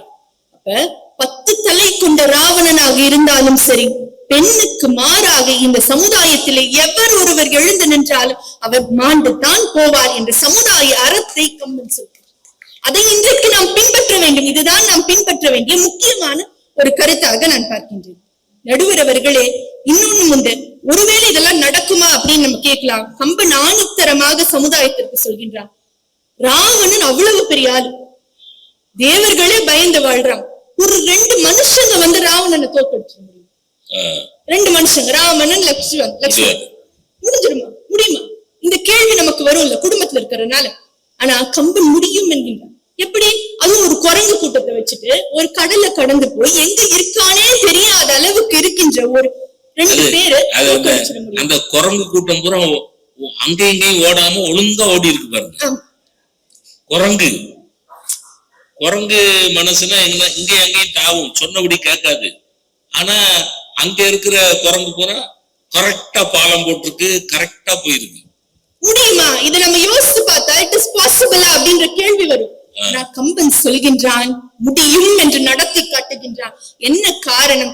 அறம் உன் பக்கம் இருந்தால் அது நீ ஜெயிப்பாய் என்பதை அறம் வெல்லும் பாவம் தோற்கும் என்ற சமுதாய நெறியை கம்பன் சமுதாயத்துக்கு கொடுக்கின்றான். நிறைய சொன்னாங்க, பரதன் எப்படி பாதுகையை வைத்து அரசாண்டான். இன்னைக்கு நடக்குமா? முதல்ல அரசு குலமா இருக்கும், அண்ணன் தம்பி உறவை காமிக்கிறது. பரதன் பாதுகையை வைத்து அரசாண்டான் என்பது அண்ணன் தம்பி உறவை சொல்வதற்காக அல்ல, அது குடும்பத்திற்காக அல்ல. அரசு உனக்கு வந்தது என்றால் விருப்பு வெறுப்பு இல்லாமல் நீ அரசாள வேண்டும் என்ற சமுதாய நோக்கத்தோடு அது சொல்லப்பட்டது. அதனாலதான் இன்னைக்கு நம்ம பாருங்க, நம்மளுடைய தமிழ்நாட்டுல விருப்பு வெறுப்பு இல்லாமல் ஒரு ஆட்சி நடந்தது. இன்னைக்கு இருக்கக்கூடிய எல்லா தொழிற்சாலைகளையும் பின்னால் திருப்பி பார்த்தால் கர்ம வீரர் காமராஜர் என்ற ஒரு பெயர் தான் இருக்கு. வீடனன் கூட ராவணனுக்கு பிறகு அரசு ஏற்க வேண்டும் என்று முடிசூட்டப்படும் போது வீடனன் என்ன தெரியுமா சொல்றான்? களவியல் அரக்கன் பின்னே தோன்றிய கடமை தீர என்றுதான் சொல்கின்றான். அது என்னோட கடமை, அதனால நான் அரசேற்கிறேன் என்றுதான் சொல்கின்றான். ஆசை என்பது ஒன்று வந்தால் அங்கே சுயநலம் வரும், சுயநலம் வந்தால் சமுதாயம் தடுமாறும், சமுதாயம் தடுமாறினால் குடும்பங்கள் அவதிப்படும். அப்ப முதல்ல சரி செய்ய வேண்டியது சமுதாயத்தை தான். இன்றைக்கு கம்பனை பின்பற்ற வேண்டியது சமுதாயம் தான். நடுவர் அவர்களே, அரசியல் ரீதியாக பார்க்கும்போது சுக்ரீவனுக்கு பட்டாபிஷேகம் நடத்தின பிறகு ராமன் சுக்ரீவனுக்கு 2 அறிவுரைகளை சொல்றார். ஒண்ணு என்ன? இந்த வாய்மை சால் அமைச்சர்கள் இருப்பாங்க இல்லையா, உண்மையை சொல்றவன், அறிவு சார்ந்த அவையோயோ வீரத்தை செய்யக்கூடிய டிஃபென்ஸ் மினிஸ்ட்ரி ஆர்மின்னு இருக்குல்ல, இந்த 2த்தையும் நீ இது 2த்தையும் இம்பார்ட்டன்ஸ் கொடுத்து வச்சுக்கோ. எப்படி வச்சுக்கணும் அப்படின்னா, ரொம்ப கிட்டையும் போயிடக்கூடாது, ரொம்ப விலகியும் வந்துடக்கூடாது. அப்பதான் நீ ஒரு சரியான அரசனா இருப்பேன்னு முதலாவது அறிவுரை. 2வது அறிவுரை ரொம்ப வித்தியாசமானது. ராமனுடைய அனுபவத்திலிருந்து சொல்லப்பட்ட அறிவுரை. என்ன அறிவுரை தெரியுமா? திருவள்ளுவர் சொல்லுவார், கோபம் செல்லக்கூடிய இடத்துல யார்கிட்ட கோவப்பட்டா திருப்பி நம்மள அடிக்க மாட்டாங்களோ அவங்கள்ட்டையும் நீ கோவப்படாத. எங்க பெரும்பாலும் நமக்கு பெரியவங்கள்ட்ட நாம கோவப்படாம இருப்போம், செல்லாத அங்க கோவம். ஆனா செல்லக்கூடிய இடத்திலையும் கோவப்படாதுன்னு சொல்லுவார். அதே மாதிரி ஒரு கருத்து ராமன் அறிவுரையாக சொல்கின்றான். என்ன சொல்றான்? தன்னோட எக்ஸ்பீரியன்ஸ்ல இருந்து, சின்னவங்கன்னு நினைச்சு நீ யாருக்கும் தீங்கு செஞ்சிடாத. ஏன்னா நான் இப்படிதான் சின்ன வயசுல கூனிய அப்படி அடிச்சுட்டேன் முதுகுல, வெள்ளால.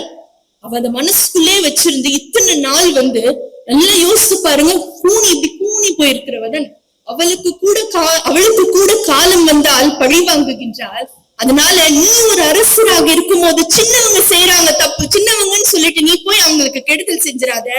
ஏன்னா அன்னைக்கு நான் செஞ்ச அந்த சின்ன தப்பு தான் இன்னைக்கு ஃபர்ஸ்ட் அரசை இழந்த, அப்புறம் மனைவி இழந்த இவ்வளவு பெரிய துயர் கடலிலே நான் நிற்கின்றேன் என்று ராமன் சொல்கின்றார்.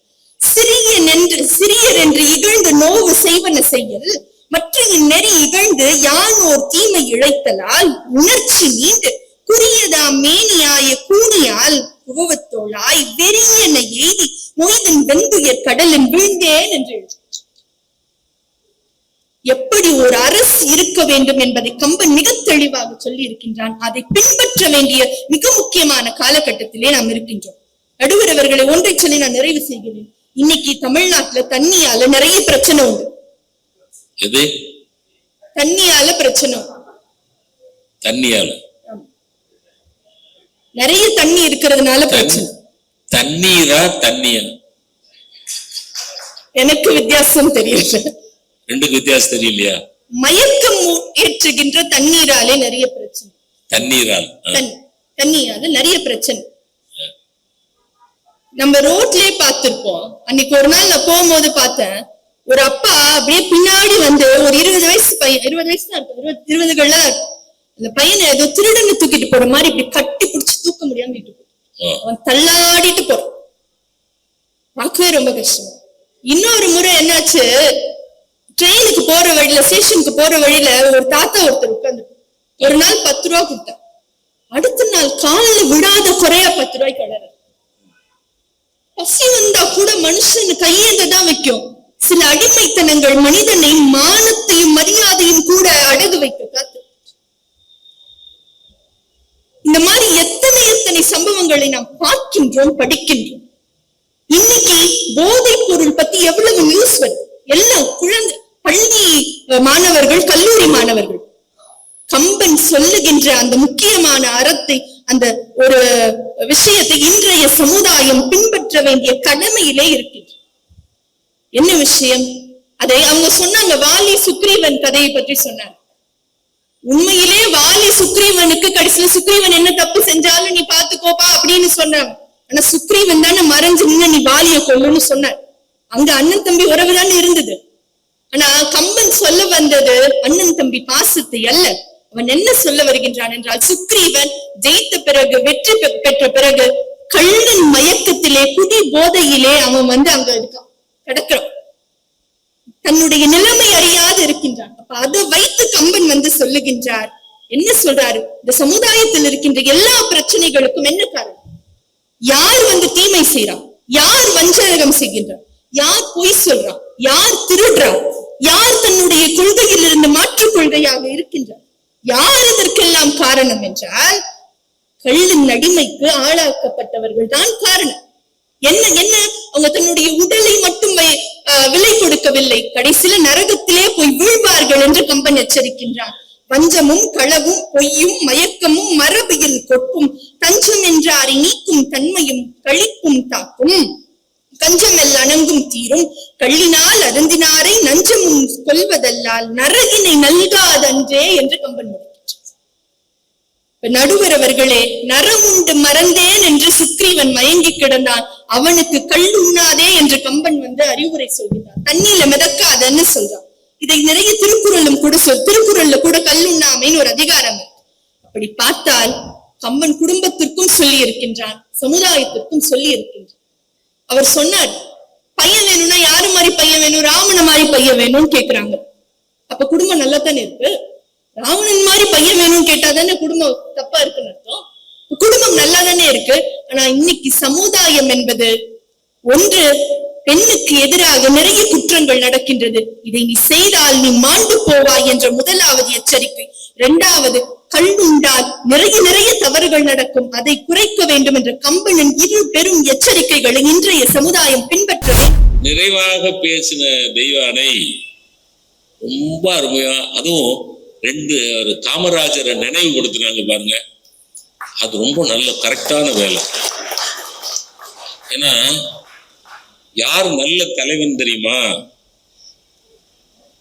ஒரு தலைவனுடைய மறைவுக்கு பிறகு, ஐயோ இன்னைக்கு சூழ்நிலையில அப்படி ஒரு தலைவன் இல்லையேன்னு எந்த தலைவன் ஏங்க வைக்கிறானோ அவனே நல்ல தலைவன்.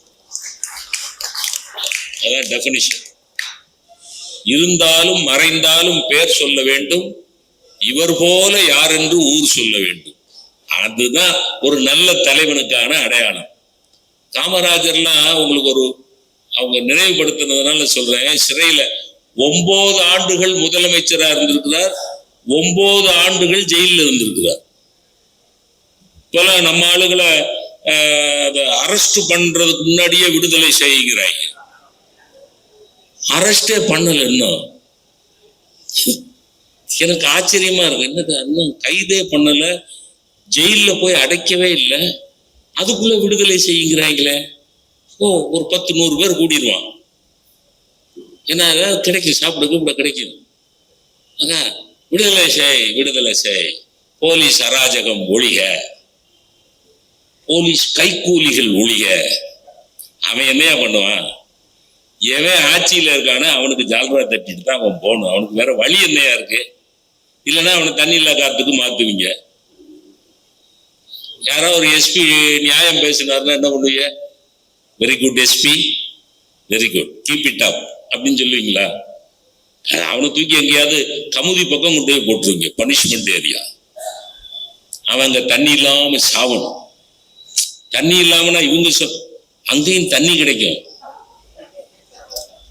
கமுதியில தண்ணி கிடைக்கும், தண்ணீர் தான் கிடைக்காது.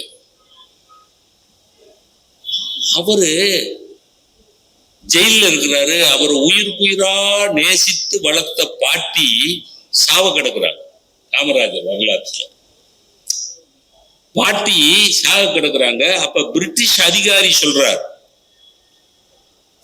மிஸ்டர் காமராஜ், உங்க பாட்டி சாக கிடக்குறாங்க, உங்களை பார்க்கணும்னு பிரியப்படுறாங்க. நான் அரசாங்கத்திட்ட சொல்லி பரவல் வாங்கி தர்றேன், நீங்க உங்க பாட்டியை போய் பார்த்துட்டு வந்துருங்க. யார் சொல்றா? பிரிட்டிஷ் அதிகாரி சொல்றான். காமராஜர் என்ன சொன்னார் தெரியுமா? நோ, நான் ஒரு ஆளு பரவல்ல பாட்டியை பார்க்கறதுக்கு போனா என் தொண்டை 100 பேரு சித்தப்பாவை பார்க்கணும், பெரியப்பாவை பார்க்கணும்னு கிளம்புவான். போல சார், அவன் தலைமை, அவர் தலைவர், அன்னவர்க்கே சரண் நாங்கள். அதான கம்பன், அவர் தலைவர். பரம்பொருள் தான் தலைவன் என்று இல்லை. சகோதர சகோதரிகளே, நான் உங்களுக்கு சொல்லுகிறேன், பரம்பொருள் தான் தலைவன் என்று இல்லை. எவனெல்லாம் பவித்திரமானவனோ அவனெல்லாம் தலைவன் தான். ஓமந்தூர் ராமசாமி ரெட்டியார்னு ஒரு முதலமைச்சர் இருந்தார். அப்படிலாம் நல்லவங்க இருந்திருக்காங்க. அவருக்கு உடம்பு சரியில்லை, மெடிக்கல் ட்ரீட்மெண்ட், டாக்டர் செக்அப் பண்ண வர்றாரு. டாக்டர் செக்அப் ஆரம்பிக்கிறதுக்கு முன்னாடி ஓமந்தூரார் சொல்றாரு, கொஞ்சம் நிறுத்துக்க டாக்டர், நான் சொல்ற கண்டிஷன்ஸ்க்குலாம் நீங்க ஓகே சொன்னா நீங்க என்ன ட்ரீட் பண்ணுங்க. என்ன, அவர் நோயில கிடக்கிறவர். என்ன கண்டிஷன் ஐயா? நம்பர் 1, எனக்கு ட்ரீட் பண்ணி நான் நல்லா குணமான உடனே எந்த சிபாரிசுக்கும் வரக்கூடாது. எவ்வளவு பெரிய தலைமை சார். ஏன்னா நம்மால, ஐயா அன்னைக்கு நீங்க சாவ கிடக்கல, உங்களை நான் தான் காப்பாத்தினேன், நான் இவன் தான் என் பையன், இவனுக்கு உங்க பதவியை கொடுத்தீங்கன்னா, எதை முதலமைச்சர் பதவிய, நல்லா இருக்கு, வரக்கூடாது. உன் குடும்பத்தாருக்காக சலுகை கேட்டு வரக்கூடாது. புரியுதுங்களா? என் மெடிக்கல் ஹாஸ்பிட்டலை எக்ஸ்பேண்ட் பண்றதுக்கு லோன் கொடுன்னு வரக்கூடாது. இந்த 3 கண்டிஷனுக்கும் ஒத்துக்கிறதா இருந்தா எனக்கு ட்ரீட் பண்ணு, இல்லைன்னா இப்போ கிளம்பி போயிரு. நான் பாட்டுல நேரா I will go and talk with Lord Rama, நான் அங்க போய் அவரோட பேசிட்டு. புரியுதுங்களா? அவங்க தான் அரசியல் தலைவர்கள். அப்படிப்பட்ட ஒரு அரசியலைத்தான் கம்பன் எடுத்து காட்டுகிறான். அப்படிங்கிற இடம்லாம் ரொம்ப அருமை. அது கடைசி நிறைவு பண்ற போது இந்த சமுதாயத்துக்கு இன்றைய சூழ்நிலையில் தேவைப்படுகிற ஒரு முக்கியமான விஷயத்தை தொட்டு பேசினார்கள். எது? யாராவது சொல்லுங்க. எது? நாம எதுன்னு 10 மணி வரை கேட்டாலும் சொல்ல போறது இல்லை. எது? சொல்லவே இல்லையா? கடைசியா ஒரு விஷயத்தை கான்சென்ட்ரேட் பண்ணாங்களா?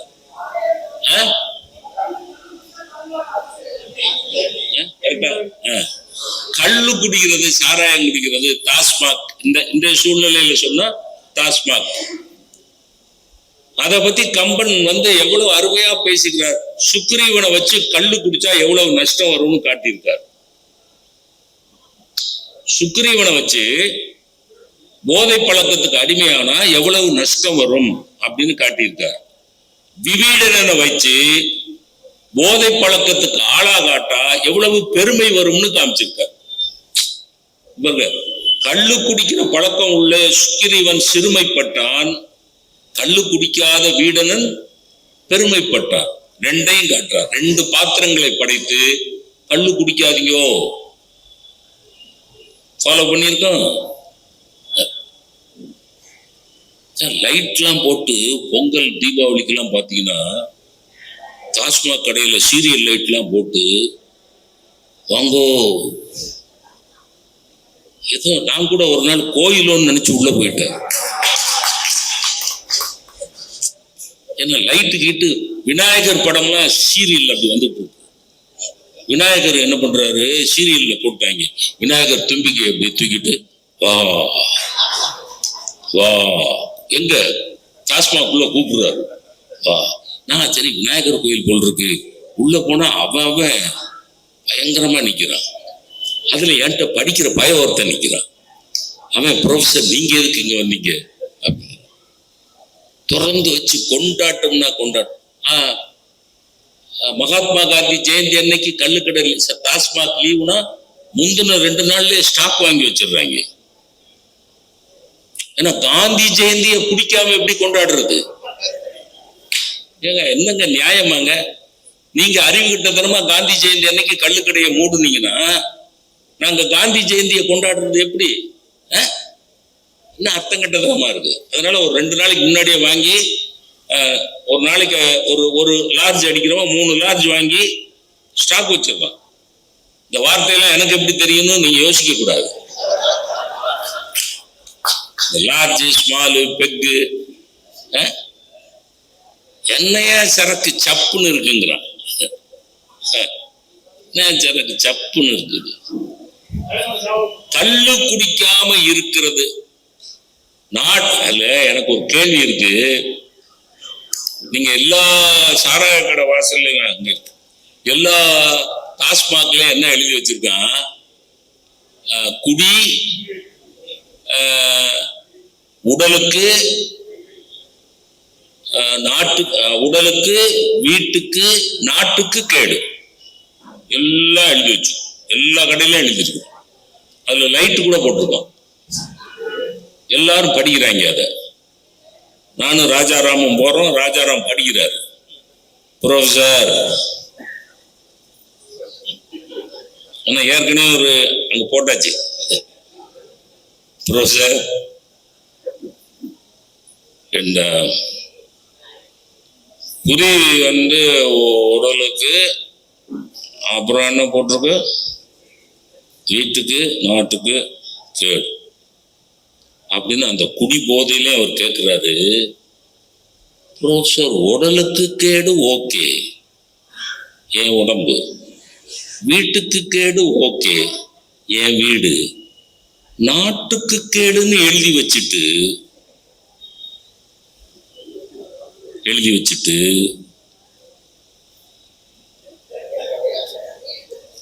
சரி நாட்டுக்கு கேடு சார், நானே எழுதியிருக்கேன். அப்படிதான் சார் யோசிங்க. இன்னைக்கு ராத்திரி பூரா யோசிங்க. நான் வெளிப்படையா சொல்ல மாட்டேன். நான் ஊருக்கு போகணும். சொல்ற புரியுதா ஐயா? சொல்ல ஐயா புரியலையா சார்? நாட்டுக்கு கேடு சார். கொலை பண்றவனை பிடிச்சி உள்ள போட்டுறீங்கல்ல, கொள்ளை அடிக்கிறவனை தூக்கி உள்ள போட்டுறீங்கல்ல, ஒரு பொண்ணை கற்பழிச்சவனை தூக்கி உள்ள போட்டுறீங்கல்ல, எல்லாம் கேடு இல்ல, சமுதாயத்துக்கு கேடு இல்ல. என்னங்க அப்போ இவன் குடிச்சானா தன்னிலை மாறி என்ன வேணாலும் செய்வான். இவன் குடிச்சானா தன்னிலை மாறி என்ன வேணாலும். ராஜாஜி ஒரு கதை சொல்லுவார். ஒரு ஒழுக்கசீலன் காட்டு வழியா போய்கிட்டு இருக்கான். ஒரு ஒழுக்கசீலன் காட்டு வழியா போய்கிட்டு இருக்கான். எதிரில் ஒரு கொள்ளைக்காரன் வர்றான், முரடன். அவன் ஒரு பொண்ணோட முடிய பிடிச்சிருக்கான். அந்த பொண்ணு கையில ஒரு பச்சை குழந்தை இருக்கு. அவன் கையில ஒரு பாட்டில் இருக்கு, அதுல சாராயம் இருக்கு. இப்ப இந்த முரடன் சொல்றான் அந்த ஒழுக்கஸ்தனை பார்த்து, நில்லு, நீ உயிரோட இங்க இருந்து போகணும்னா ஒண்ணு இந்த சாராயத்தை குடி, இல்ல இந்த பொண்ணை கெடு.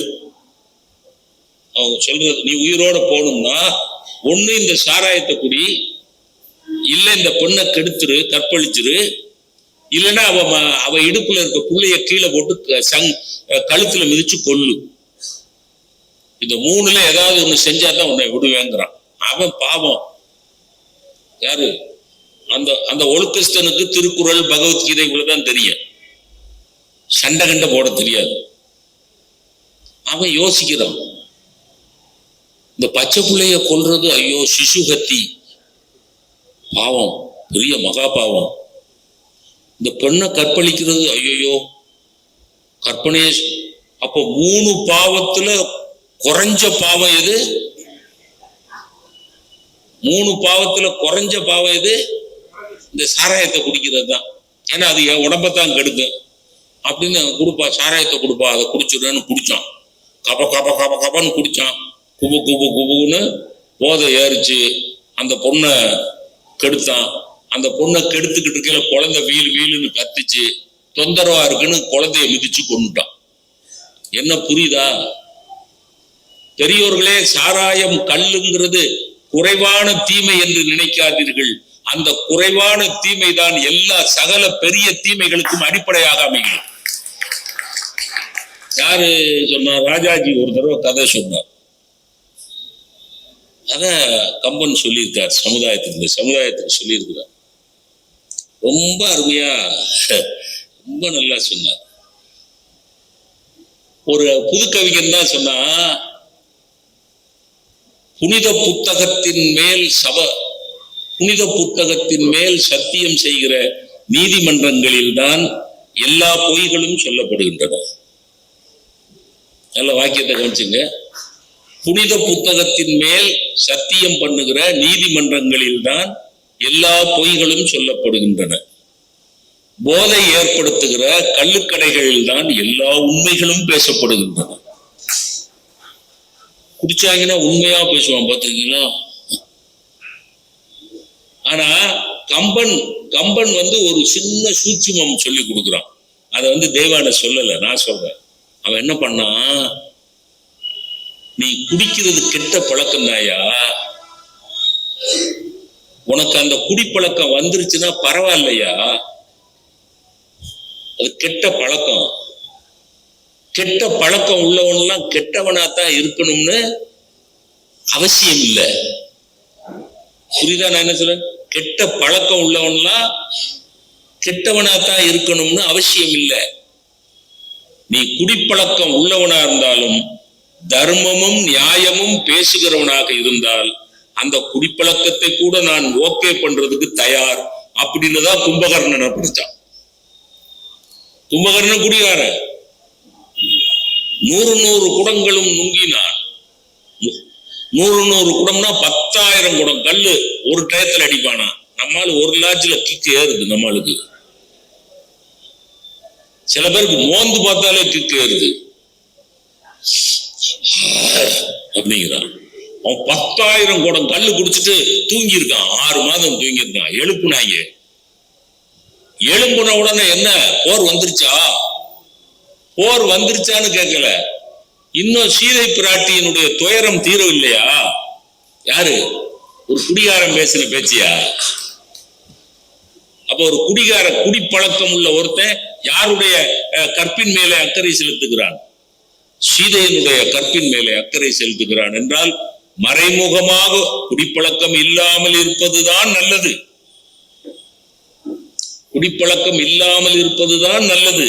ஆனால் ஒருவேளை விதிவசத்தால் கெட்ட சகவாசத்தால் யாருக்காவது குடிப்பழக்கம் வந்து விடுமானால் குடிப்பழக்கத்தோடு நிறுத்திக் கொள்ளுங்கள். குடியை கெடுக்கிற காரியங்களை செய்யாதீர்கள் என்பது கம்பன் சமூகத்துக்கு சொல்லுகிற ஒரு பெரிய செய்தி. ஒரு நல்ல பேச்சுங்கிறது என்ன தெரியுமா? நடுவரை ஒரு 10 நிமிஷம் பேச வைக்கணும். இந்த தெய்வான பேசுறதுனால நான் 10 நிமிஷம் பேசு. அதுல இருந்து உங்களுக்கு என்ன தெரிகிறது? கல்லு மேல நமக்கு அவ்வளவு இன்ட்ரெஸ்ட். கெட்ட பழக்கம் சார். நல்லா பேசியிருக்காங்க. இப்ப நான் சுருக்கமா ஒவ்வொரு கேள்வியா கேட்டு தீர்ப்பு சொல்லிடுறேன். நம்பர் 1, குடும்பம்.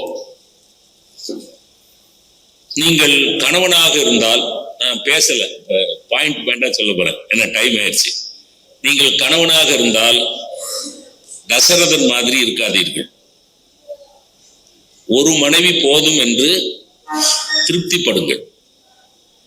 3 மனைவிமாரை கட்டாதீர்கள். ஒருவேளை அப்படியே 3 மனைவிமாரை கட்டினாலும் உங்களுக்கு பிரியமாக இருக்கிற கடைசி மனைவிக்கு வரம் கொடுக்காதீர்கள். வரம் கொடுக்க வேண்டிய கட்டாயம் வந்தாலும் அந்த நேரத்தில் என்ன வேணுமோன்னு சொல்லாதீர்கள். அப்பவே சொல்லிருங்க. வரம் கொடுக்கிறப்பவே இந்த வரத்துல ஏதாவது ஒண்ணு கேளு அப்படின்னு சொல்லிடுங்க. புரியுதுங்களா? 3 மனைவி இருந்தா ஒரு மனைவிட்ட மட்டும் அதிகமான அன்பும் மற்ற 2 மனைவிட்டையும் குறைவான அன்பும் செலுத்தாதீங்க. இது கணவன்மார்களுக்கு தசரதன் மூலமாக கம்பன் சொல்லுகிற பாடம். 2 கைகை மூலமா மனைவிமார்களுக்கு சொல்லுகிற பாடம் என்ன தெரியுமா? முரட்டு பிடிவாதம் பிடிக்காதீங்க. அவன் தான் சொல்றாங்க, நான் செத்து போவாமா முரட்டு பிடிவாதம் பிடிக்காதீங்கன்னு சார் அவங்க ஒய்ஃபை பாக்குறாரு. ஏன் பார்த்தாருன்னு தெரியல. முரட்டு பிடிவாதம் பிடிக்கும். அவன் சொல்றான் தசரதன், நான் செத்து போவேன், ராமன் காட்டுக்கு போனா நான் செத்து போவேன், பரவாயில்லங்கிறா. புரியுதான?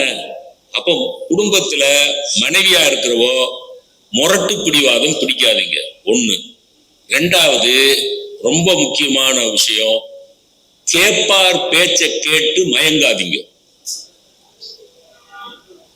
சார் கைகேயி ரொம்ப ஹை கேரக்டர், அரசரில் பிறந்து அரசரில் வளர்ந்து அரசரில் புகுந்தவள். யாரு? கைகேயி. அவ மனசை யார் மாத்திரா? சபையில நினைப்பேன், யாராவது மாத்திட்டு போட்டு முடியா? நான் மாத்திரா, சேர் மாத்திரா, யாரா மாத்திட்டு போறா? பெண்ண அரசரில் பிறந்து அரசரில் வளர்ந்து அரசரில் புகுந்த கைகேயி மனச ஒரு பணிப்பெண்ணாக வந்த கூனி மாத்திரா. அப்ப குடும்பத்தில் இருக்கிற பெண்கள் கற்றுக்கொள்ள வேண்டிய பாடம், பக்கத்து வீட்டுக்காரி சொன்னா, அவ சொன்னா, இவ சொன்னான்னு குடும்பத்துக்கு விரோதமான முடிவுகளை எடுக்கக்கூடாது. இது 2வது பாயிண்ட்.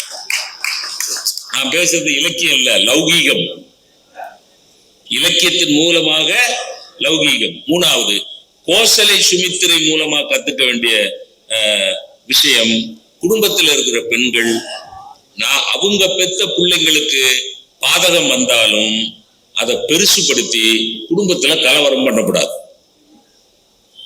ராமனை காட்டுக்கு போன்னு சொன்னோம்னா கோசலை கோவப்பட்டாளா? கைகையை திட்டுனாளா? அதுல ஒரு கம்பன்ல ஒரு சிறப்பு என்ன தெரியுமா? பாதிக்கப்பட்ட யாருமே கைகையை திட்டல. கோசலை திட்டினாளா? சீதை திட்டினாளா? கைகையை திட்டினாளா? ராமன் திட்டினானா? 3 பேர் தானே பாதிக்கப்பட்டிருக்காங்க. இந்த ராமனை காட்டுக்கு போன்னு சொன்னதன் மூலமா பாதிக்கப்பட்டது யாரு? 3 பேரு. ராமன், சீதை, பெத்த தாய் கோசலை. யாராவது கைகையை நம்ம ஊடா இருந்தா கற்பனை பண்ணி பாருங்க. கோசலை கிளம்பிருப்பா, என் மவன் காட்டுக்கு போனோம், அவ மவன் ஆட்சி செய்யணுமா? அந்த கிறுக்கனை எங்க? அந்த கிறுக்க யாரு? தசரதன். அதை போய் என்னன்னு கேட்டு வரேன். உங்க வாயா, உனக்கு என்ன லூசு பிடிச்சு போச்சா? அவன் பாட்டுல தானே கிடந்தான். அவன் கேட்டானா உன்ட்ட வந்து சிம்மாசனம் கொடுன்னு கேட்டானா? என் புள்ள கேட்டானா? அவன் பாட்டுல இருந்தவனை கூப்பிட்டு நாளைக்கு உனக்கு சிம்மாசனம், நாளைக்கு முடிச்சு விட்டுறேன் நீயா சொல்லி போட்டு, அப்படிதான் நடந்தது. ராமன் கேட்கல, நீயா கூப்பிட்டு நாளைக்கு உனக்கு முடிச்சு விட்டுறேன்னு சொல்லி போட்டு இன்னைக்கு காட்டுக்கு போன்னு சொல்றியாமே. நீ போ. யார? தசரதன். நீ போயா காட்டுக்கு போ, சுடுகாட்டுக்கு கூட போ. ஏன் புள்ள எதுக்கு போகணும்? என்னை பாரியா, என் மூஞ்சிய பாரியா, அது மோட்டை பார்த்துட்டு இருக்க, என் மூஞ்சி பாரு, என் புள்ள எதுக்கு போகணும் சொல்லு. அவளை எங்க? அவள் எங்க, என் சக்கலத்தி எங்க? அது யாரு? சக்கலத்தி யாரு? கை. அவளை எங்க? அவளை கூப்பிடு. முடிய ஆஞ்சிருவேண்டி. ஏண்டி உன் புள்ள சிம்மாசனத்துல உட்காருன்னா என் புள்ள காட்டுக்கு போகணுமா? எவன்டி சொல்லி கொடுத்தா? என்னடி நினைச்சுக்கிட்டு இருக்க? என்னைய பார்த்தா எழுச்சவா மாதிரி தெரியுதா? என் பிள்ளைய பார்த்தா லூசு மாதிரி தெரியுதா? என்னடி இதுதானங்க நடக்கும் குடும்பத்துல? இதுதானங்க நடக்கும். ஏன் ராமனே சண்டைக்கு போயிருப்பானே? எங்க வீட்டுல அப்படி செஞ்சிருந்தா, இப்ப என் பேர் ராமச்சந்திரன், பேரு தான் ராமச்சந்திரன். எங்க அப்பா எனக்கு கொடுக்குறேன்னு சொன்ன சொத்தை என் தம்பிக்கு கொடுத்தா விடுவனா? சரி, நானே விடுறதா இருந்தாலும் என் பொஞ்சாதி விடுவாளா? யோ, உங்க அப்பனுக்கு கொல்லி வைக்காம நீ வீட்டுக்குள்ள வரக்கூடாது. உனக்குன்னு சொன்ன சொத்தை எப்படியா உன் தம்பிக்கு கொடுக்கலாம்? என் பொஞ்சாதி சீதை சண்டை போட்டாளா? சீதை சண்டை போட்டாளா? கோசல கோவப்பட்டாளா? ராமன் கோவப்பட்டானா? இல்ல. புரியுதுங்களா? மூத்தோர் சொல் வார்த்தை அமிழ்தம். பெரியவங்க சொன்னா அதுக்கு அப்படியே கட்டுப்படணுங்கிற மகன், புருஷன் சொன்னா அதுக்கு அப்படியே கட்டுப்படணுங்கிற மனைவி, மாமனார் சொன்னா அதுக்கு அப்படியே கட்டுப்படணுங்கிற மருமகன். இதுதான் தசரதன் குடும்பம். இதெல்லாம் யோசிச்சுப்பாரு. இன்னும் ஒரு விஷயம் சொல்ற, குடும்பத்துக்கு இது நிறைவா? மனைவியா இருந்தா தாரை மாதிரி மனைவியா இருங்க. வாலியோட மனைவி தாரை இருக்காளே, அவ ரொம்ப கெட்டிக்காரி. இவன் சுக்ரீவன் அரண்மனை, வாலி அரண்மனை வாசல்ல நின்னு வாடா சண்டைக்கு வாடா அப்படின்னு கூப்பிடுற போது இவன் வாலி கோவப்பட்டுட்டு எந்திரிச்சு போகையில குறுக்க நின்னு போகாதையா, மனைவினா எப்படி இருக்கணும்னு சொல்றேன், புரியுதா? ஐயா போகாத, உன் தம்பி சுக்ரீவன் உனக்கு பயந்து போய் பதுங்கி கிடந்த இன்னைக்கு உன் அரண்மனை வாசல்லே நின்னுகிட்டு உன்னைய மல்லுக்கு கூப்பிடுறானா, சம்திங் இஸ் ஃபிஷி. யார் சொல்றா? ஏதோ சிக்கல் இருக்கு. நான் விசாரிச்ச அளவுல நம்ம மேல அன்புள்ளவங்க உன் தம்பி சுக்ரீவனுக்கு பக்கபலமா ராமன் லட்சுமணன் 2 பேர் சேர்ந்திருக்காங்கன்னு நமக்கு தகவல் வந்திருக்கு. போகாத, போனேன்னா செத்து போவ. சொன்னது யாரு? மனைவி. புரியுதா? மனைவினா எப்படி இருக்கணும்னு புரியுதா? இப்ப நான் பட்டிமன்றத்துக்கு கிளம்புறேன்னா என் மனைவி என்ன செய்யணும்? ஐயா அமைப்பாளர் யாரு? சோலையப்பன். அப்ப போயிட்டு வா. அமைப்பாளர் யாரு? அந்த ஊருக்கு போக கூடாது. எனக்கு வந்த தகவல் படி அந்த அமைப்பாளர் புரோகிராம் முடிஞ்ச உடனே சரக்கு ஏத்துவாராம். எனக்கு தகவல் வந்தது, குடிப்பழக்கம் உள்ள அமைப்பாளர்கள் ஏற்பாடு பண்ற கூட்டத்துக்கு நீ போக கூடாது. அப்படி தடுத்தானாதான் அவ மனைவி. அப்ப மனைவியாகப்பட்டவள் அந்தப்புற நாயகியாக மட்டும் இருக்கக்கூடாது, அரசியல் நாயகியாகவும் இருக்க வேண்டும் என்று நிரூபித்தவள் யார்? ஒரு அரசனுக்கு மனைவியா இருக்கிறவனா அரசனை காப்பாற்றணும். தற்கொண்டார் பேணி அப்படிங்கிறதுக்கு இதுதான் அர்த்தம். தற்கொண்டார் பேணுதல்னா இந்த பார், ஆபத்திற்கு போகாத அப்படின்னு சொல்லணும். இது தாரை என்கிற மனைவி சொல்லி கொடுக்கிற பாடம். வாலி என்கிற கணவன் கற்றுக்கொள்ள வேண்டிய பாடம் என்ன தெரியுமா? என் மனைவி சொன்னா நான் கேட்கணும். வாலி கேட்கல. பெண்மையால் பிழைத்தனை. நீ ஒரு பொம்பளை பிள்ளைங்கிறதுனால உன்னை விடுற, இல்லைன்னா கொன்னுருவ. ராமனை பத்தி தப்பா பேசிக்கிட்டு இருக்க. இந்த பாருங்க, ஒரு செய்தி சொல்லிடுறேன், குடும்பத்தையும் சமூகத்தையும் சேர்த்து. ராமன் தனிப்பட்ட மனிதனாக யோக்கியன். இது ரொம்ப நுணுக்கமான பாயிண்ட். ராமன் தனிப்பட்ட மனிதனாக யோக்கியன், ஆனால் அரசியல் மனிதனாக கொஞ்சம் ஒரு மாற்று குறைந்தவன். ராமனை பரம்பொருளாக நினைக்கிறான் வாலி,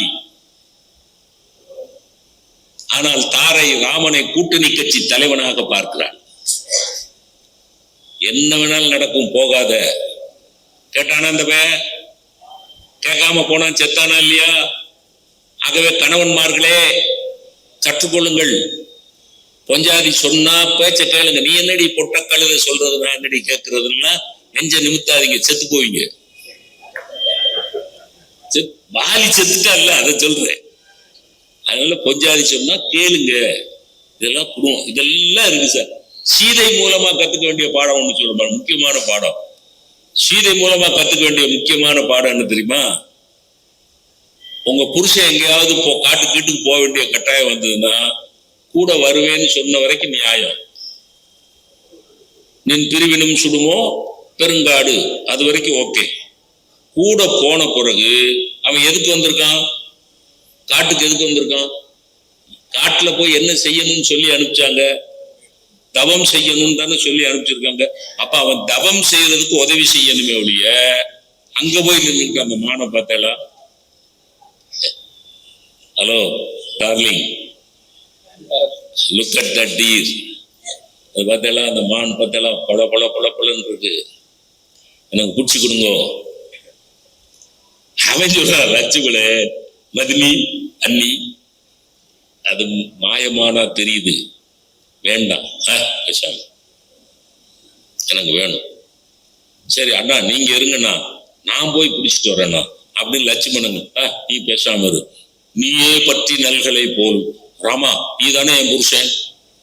அவனுக்கே டவுட் வருது. இப்படித்தான் வீட்டுல பொம்பளைய குழப்பிடுறாங்க. யோ அந்த மாடை நீ புடிச்சு கொடுங்கிற, உன் தம்பி நான் போய், உன் தம்பி போய் புடிச்சு கொடுக்குற, எனக்கு தெரியாது, நீ தானே என் புருஷன் அப்படின்னு அவன் வெரிஃபை பண்றான். ஆமா நான் தான் அவன் புருஷன். அப்ப நீ போய் புடிச்சிட்டு வா, போய் புடிச்சிட்டு வா. எனக்கு அவன் தவம் செய்ய வந்த இடத்துல அதை புடிச்சுக்குது, இதை புடிச்சுக்குது.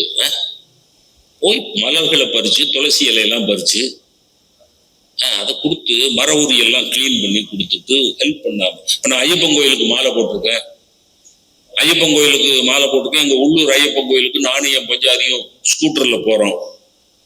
நான் ஸ்கூட்டர்ல காவி ட்ரெஸ் எல்லாம் போட்டு, காவி சட்டையெல்லாம் போட்டு, சுவாமியே சரணம் ஐயப்பா, சுவாமியே சரணம் ஐயப்பான்னு போறேன். என் பஞ்சாதி பின்னாடி உட்காந்து, எங்க அந்த எதிரில் ஸ்கூட்டியில வருது, அது புள்ளைய பாருங்க. இந்த எதிரில் ஒரு ஸ்கூட்டியில ஒரு புள்ள வருதுல்ல, அதை பாருங்க. சுவாமியே சரணம், சுவாமியே சரணம். இதை பாருங்களேன், அது கழுத்துல ஒரு நெக்லஸ் போட்டு பாருங்க, அது எப்படி இருக்கு? நான் ஐயப்பன் வண்டியை ஒரு ஓரமா நிறுத்திட்டு இருந்தாரு. நான் ஐயப்பன் கோயிலுக்கு மாலை போட்டிருக்கேன், அவளை பாரு இவளை பாரு, விரதம் பங்கமாயிருமா இல்லையாடி? நான் அவளையா பார்க்க சொன்னேன், அவ கழுத்துல ஒரு நெக்லஸ் போட்டிருக்கா பாருங்க, அதைத்தானே கழுத்தை மட்டும் எப்படி நீ பார்க்க முடியும்? புரியுதா? ஆம்பளைக்குள்ள பிரச்சனை புரியுதா? கழுத்தை மட்டும் எப்படி நீ பார்க்க முடியும்? இந்த சோழியத்தான் யார் பார்த்தா? சீதை பார்த்தா. அதனால உங்க கணவன்மாரோட போறதுல தப்பு கிடையாது. அவன் எந்த நோக்கத்துக்காக போயிருக்கானோ அந்த நோக்கத்துக்கு ஒத்துழைப்பு கொடுக்கணுமே ஒழிய அந்த நோக்கத்தை செதறடிக்கிற மாதிரி எதுவும் செய்யக்கூடாது. ஒரு பாயிண்ட். இன்னொரு முக்கியமான பாயிண்ட், உங்க புருஷனோ கொழுந்தனோ கூட இல்லாத நேரத்துல எவனாவது அந்நிய மனுஷன் வந்து கதவை தட்டினா கதவை திறக்கப்படாது. புரியுதா? இதெல்லாம் கம்பராமாயணத்துல இருக்குங்க. எங்க இருக்குன்னு கேக்குறீங்களா? இருக்கு. அவன் போயிட்டான்ல, ராமன் போயிட்டான்ல, லட்சுமணன் போயிட்டான்ல, அப்ப சன்னியாசி வேடத்துல வர்றான்ல ராவணன். எதுக்கு பர்ண குடியில திறந்து விட்ட? ஹலோ சாமியார், சாரி வீட்டுல அவர் இல்ல, என் தம்பி என் கொழுந்தன் இல்ல, அவங்க எல்லாம் வந்த பிறகு வாங்கன்னு அனுப்பணுமா இல்லையா? அவனை கூப்பிட்டுக்கிட்டு விருந்து, அது குறிப்பா பெண்களே நான் உங்களுக்கு சொல்கிறேன், சாமியார் கிமியார் வந்தாருன்னா திறந்துடாதீங்க. அவனுதான் இன்னைக்கு நாசமாக்குறான். அது சன்னியாசி வேடத்துலதான் ராவணன் வாரம். சன்னியாசி வேடத்துல எவனாவது வந்தானா, கணவன் இல்லாத நேரத்துல வந்தா கதவை திறந்துடாது. இதெல்லாம் குடும்பத்துக்காக சொல்லப்பட்ட. இத மாதிரி எவனாவது ராமாயணம் பேசியிருக்கானா? இதுக்கு நான் தான் பேசுவேன், நான் ஒரு ஆள் தான் இப்படி பேசுவேன். சரி, சமுதாயத்துல என்னங்கிற ஒரு 4 பாயிண்ட் சொல்லுங்க.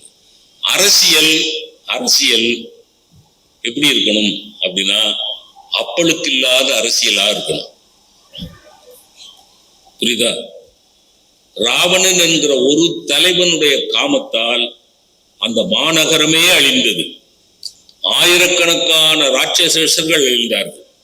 அவ்வளவு பெரிய கட்டடங்கள் வீழ்ந்தன. யாருனால? ஒரே ஒரு தலைவனுடைய காமத்தால். அப்ப அரசியல்ல இருக்கிற தலைவன் தலைமை பதவியில் மட்டும் இருக்கக்கூடாது, தலைமை பண்புள்ளவனாக இருக்க வேண்டும். இது ராவணன் மூலமா நமக்கு கிடைக்கிற செய்தி. அதே மாதிரி ஆன்மீகம் என்கிற பெயர்ல தயவு செய்து மதத்தை வெறிய ஊட்டாதீங்க. ஒன்றே எண்ணின் ஒன்றேயாம், பலவென்றுரைக்கின் பலவேயாம்ங்கிற ஒரு பாட்டு போதும் கம்பன் மதவெறியை தூண்டாமல் இருங்கள் என்று இந்த சமுதாயத்துக்கு பாடம் சொல்லி கொடுக்கிறார். ஒரு பாட்டு போதும். அந்த ஒரு பாட்டு என்ன பாட்டு?